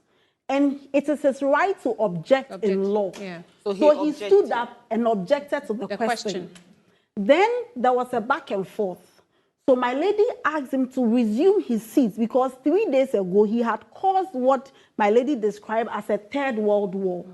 Then he said that whatever he's saying is part of his objection to the question. Then Mr. Jakpa said that, don't get me angry and accuse me that I'm defending A1. Because so what Mr. Jakpa was not happy with is that in his effort of objecting, he said that accused him. Mr. Jakpa was in this court only to defend the A1. So that was what got him angry and said, Mr. Attorney General, don't annoy me because several times you have met me in person and on phone. When the next opening comes, and that's what I was asking, is it then going to be about this matter? Yes. Or the essence of the matter? It is Highly- the highly choice. possible. So these are the angles Highly that I'm possible. talking about. Because Come this inside. accusation- and then let's then this see how accusation can But you see, actually- Beatrice has referred several times that there are two audios. No, the thing is that there are so many things. There are not just two But are these audios. all things There that are so come into many court things. then? I'm sure the court will ask yes. for them. Exactly. What we have, Thank you. Okay. Okay, the thank you, Supreme Annie. Court Judge 1 is Exhibit Q. What we have on Dami, it will bury his career. Let me show you. Here we go again. When Character assassination. When Wilberforce was speaking, he sought to say that time was not of essence. That is another falsehood, blatant falsehood, because Dr. Time was not of Antoinette. essence? Yes, that's what he said. So What do when you you mean by when time you were was not asking of him essence? when you were asking him when did the meeting with the Supreme Court judge take place, he said would it matter? Is it It immaterial? is immaterial. Oh, but I think when you pushed him, he said that he'll come back to you and give Yes, you. but said he he hasn't can't come say back. it now. As he has He said said that. he will search any my I'm right saying to that come because back of and what say. you have read, that after the 24th May letter, which the AG rejected the proposal, there was another letter dated June 2023. This is why time is of the essence. If a person makes a request for a plea bargain and the letter is dated June, it means that by the end of July or the date on which, so if it is 22nd The date June, on which it was then sent. 22nd July. No, it's not 22nd June. No, I'm saying that if you, let me get the correct time so that the last letter was written by the Attorney General's own statement. The last letter for the negotiation was written on 12 June 2023, paragraph 3 of the Attorney General's own statement. Now, if the last letter for plea bargain was written on 12 June 2023, what it means is that the party requesting for the plea bargain and the Attorney General, they have a month within which they must communicate to the court. If there is no communication, Annie, it will be deemed that the Attorney General did not accept the proposal for the plea bargain. And there, you see, let's not reduce this discussion. We don't have those letters. You don't Or have to have the no, letter. No, See, let me you know, show that's you, what let I me was show you. pointing You that don't have to have the Attorney letter. General even points to a letter dated 8th June. Do you have it? No, but I'm referring to their No, but you release. don't have a date. The letter Which dated Attorney General 8th June. pointed to that? Because You their can release check has the 12 June June. letter. Yes. The 12 June letter that Yes. you just referred to Yes. refers to a letter dated 8th June. Which And letter? Do we have that one? So- Look at it. Look so at the 12 last June letter. Wait. Look at the 12 June So letter Dr. from Thomas Antoinette. Oben. That says that we Dr. refer Shibo. to our previous correspondence on the subject, including your letter dated Yes. 8th So the June. last letter, I'm So where's telling the you 8th that June one? the last letter No. is 12 June. I think we are not The privy Attorney to- General How do you know has the last 1 letter month. is 12 This June? audio we are talking about is under 2 months. But the point she's trying to make How is do you know? they may have more letters They have more beyond 12 letters. June. Don't it is not done preempt that way. and You know call. why? You know why it is not done that way? Because then what are you bargaining? What are you trying? So where is the 8th June correspondence? They are mutually exclusive. The idea is can't that be mutually when you engage in the plea think bargain, that you may come to a what- certain conclusion, what we which end will up now doing is either calling for- continue we don't the have all the trial evidence. or end the trial. Yeah. So, like the Atu Asian case, when there was a plea bargain, it ended where it has to end. When he was not able to fulfill the terms, then the court convicted. So you cannot say that, oh, while I'm engaging in any case, I'm telling you that this happened less than 2 months ago. At the time, the question the Attorney General should be telling us, was Mr. Jakpa represented or not? I will not say that because this Attorney General, he wants to confess his sins. Okay. He should continue. Godfrey Dami has, and you see the point about the Republic, finally. My time is Let up. me ask you, Sisi Adapa, when he kept the money under her bed, did she keep it for and on behalf of the Republic? Was she not a minister of state? Why would it are be we- deemed, why are would we it not be distracted? deemed Yeah, but that if- when a minister Okay, of but if a state... person does in something this That is case, what wrong, I'm that's saying. something It's that- okay. I That get is your what point. I'm Let saying. someone So bring if it an out officer in does front. So something Helga, wrong, so Helga Mrs. is Sila ever asking. issue a So statement Helga and is say she asking kept this the money question and that for I'm the sorry. So Republic. is it okay to Why are use? you bringing So on behalf of the ladies, state? so Helga says I should ask bringing you peaches and that is oranges it and okay trying to compare to them use because words they are against His Excellency John Mahama, Dr. derogatory Dami can words, use derogatory and words. assassinate him But he and has his a character? character. But now we cannot touch the AG Lady, why? She's asking a question. Who use derogatory remarks against? Have you ever heard me use a derogatory remarks at the bar against? conference, called President I am not Mahama talking. names. I am asking you, Beatrice. You should speak to him Is that first. how you refer to You your should learned speak to colleague? Your tenant said that you are I'm interjecting not too going much. to talk to Godfrey Dami. I'm Anyway, asking all right. you So to this is what I'm little allowing. Let me take a break. The way you address Let me take a break. I'll be back shortly with Trent.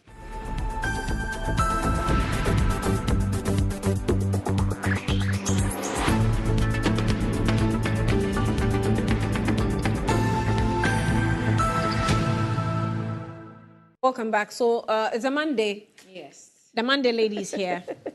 Welcome. Good morning. Thank you very much. Harry Potter. Good morning. So let's start with Good Morning Ghana. I mean, some of the comments that were coming in as the show was going on. So yes, let's pick some of the Good Morning Ghana. Okay, so Beatrice Annan rather said it has never happened that an accused person alleges such as an accusation against the Attorney General, Mprex. Wana is saying so. Okay. So why have an MPP panelist and still allow an MPP person to call in? That's bias. Guidance. Kandopoko Prempa Abuaji says, MPP has destroyed Wilberforce. Yes, He please. didn't come in as an MPP person. He came in as a lawyer that speaks for the Attorney General. I knew this was going to happen. I know, right? But let's pick more comments before we move on to the other topic as well. MPP has destroyed Wilberforce. He was a fine gentleman back in KNUST. Hey. They haven't sleepless night to find laws to justify their wrong deeds. J Panthers, okay. And this man was trained by KJTI versus Makola lawyers. Yang. Okay, let me take a few more and then this should be sacked immediately. He's not doing his boss any good. Okay, so this is a comment on Good Morning Ghana. Now, away from that, Japa is trending. You know, initially I thought it was, you know, when we say Japa, traveling outside the country. You know, we have a Jakpa in the newsroom. Really? It's called Bright Jakpa. Hey, Jaka. Jaka, okay. This is Jaka. Okay. So I checked and yeah, Richard Japa is trending because of the whole, you know, recording of the Attorney General and all that. So let's take a few of the comments on social media. So Beatrice, she just left. Isaac Wilberforce Mensah, the Attorney General spokesperson, has buried Dami. He admits the AG met Japa. He admits that the AG also met Japa in the house of a Supreme Court judge without Japa's lawyer. NDC vindicated. Okay. If they met at the request of a Supreme Court judge who's the cousin of Japa, and Japa appeared there without the knowing of Dami, and a discussion went on. So what did Odami say that vindicates them to not be guilty of why they are in court? Razak Haruna is asking. Mempuri says that they rushed their media surrogates, Land FM and Agenda Nyame, to broadcast aspects of the damning revelations about AG's meeting with Japa in Yoni's house, so they could twist facts to claim AG was being entrapped before the NDC presser. But Omobuakra plot exposed. Interesting. This one says that number one, 5 things in the development of the Japa challenge have become juridically concerning, not on the mere periphery of the ambulance case, now seemingly under trial by the messaging from the AG's office. Okay, let me take a few more. If 3 people familiar with each other meet in an unofficial setting, I'll be very careful defending any of them for what they said or didn't say until I listen to that secret recording. Austin Wood. Okay, and if the meeting was called by Japa or the said judge, then I may believe the story of entrapment. But if the meeting was called by the Attorney General, then it will be difficult for me to believe the story of entrapment. Kojo dies. Okay, so away from that, this weekend we had news of Keke Fusu and Lil Wayne in an accident separately, and one person with Keke Fusu also died. So this one is also trending. Someone is asking, why are celebrities dying or being involved in accident? I mean, Wendy Shea, Kwame Eugene, now Keke Fusu and Lil Wayne. So what is happening to Ghanaian celebrities this year? Earlier today, Lil Wayne had an accident, and now musician Bless and Keke Fusu are involved in another accident. Dr. George is asking, the real cause of Lil Wayne's accident was overspeeding. Okay, if you say so. So High Life musician KK Fosu and Bless involved in a car accident, and unfortunately, Bless passed. The Bless is alive, but there was a blogger who was also, yes, that's him. So yes, blogger John Claude Tamaklo actually couldn't survive in the accident that KK Fosu and Bless. So KK Fosu and Bless, they are at the hospital, but the blogger passed away. Unfortunately, there was a blogger with them as well, John Claude. I'm actually shocked because when I read it, I saw that, a near fatal. That's how the report. But he died. So it means he died later. Yeah, he died. It's unfortunate. But yes, these are some of the stories trending. But I think our celebrities should watch themselves. Yeah, the speeding and all the that. The lady, what's her name? Wendy Shay. Wendy Shay, no Wendy Shay. The one who died long. Ebony. Ebony's own. It was as a result of top speed. Yeah, overspeeding. Yeah. Susan Williams. Yes, was the same thing. Overspeeding. These, I don't know. Should we call them celebrities? Celebrities. Yes, yeah, are stars. They're celebrities. Yes. They're musicians, right? Yes. So they have something to do with to celebrate, Yeah. So I think they should watch themselves. Yeah, I agree. The roads we have today, if you're not in a presidential convoy, even the presidential convoys are getting involved in accidents. Yeah. So let's all be careful. True. Because it's like if you lose one musician, it's like you've lost 10 people. Yeah, that's true. They feed hundreds of people. That's true. And entertainers. So you really need to. Rather unfortunate. Yes. Anyway, Thank you. Yeah, that's it. Thank you very much. So welcome to the week. And you also welcome to the week. Make sure you don't engage yourself in overspeeding. All right. So that's it that we have for you this morning. We'll be back tomorrow with Good Morning Ghana. Thanks for watching and enjoy the rest of our programs.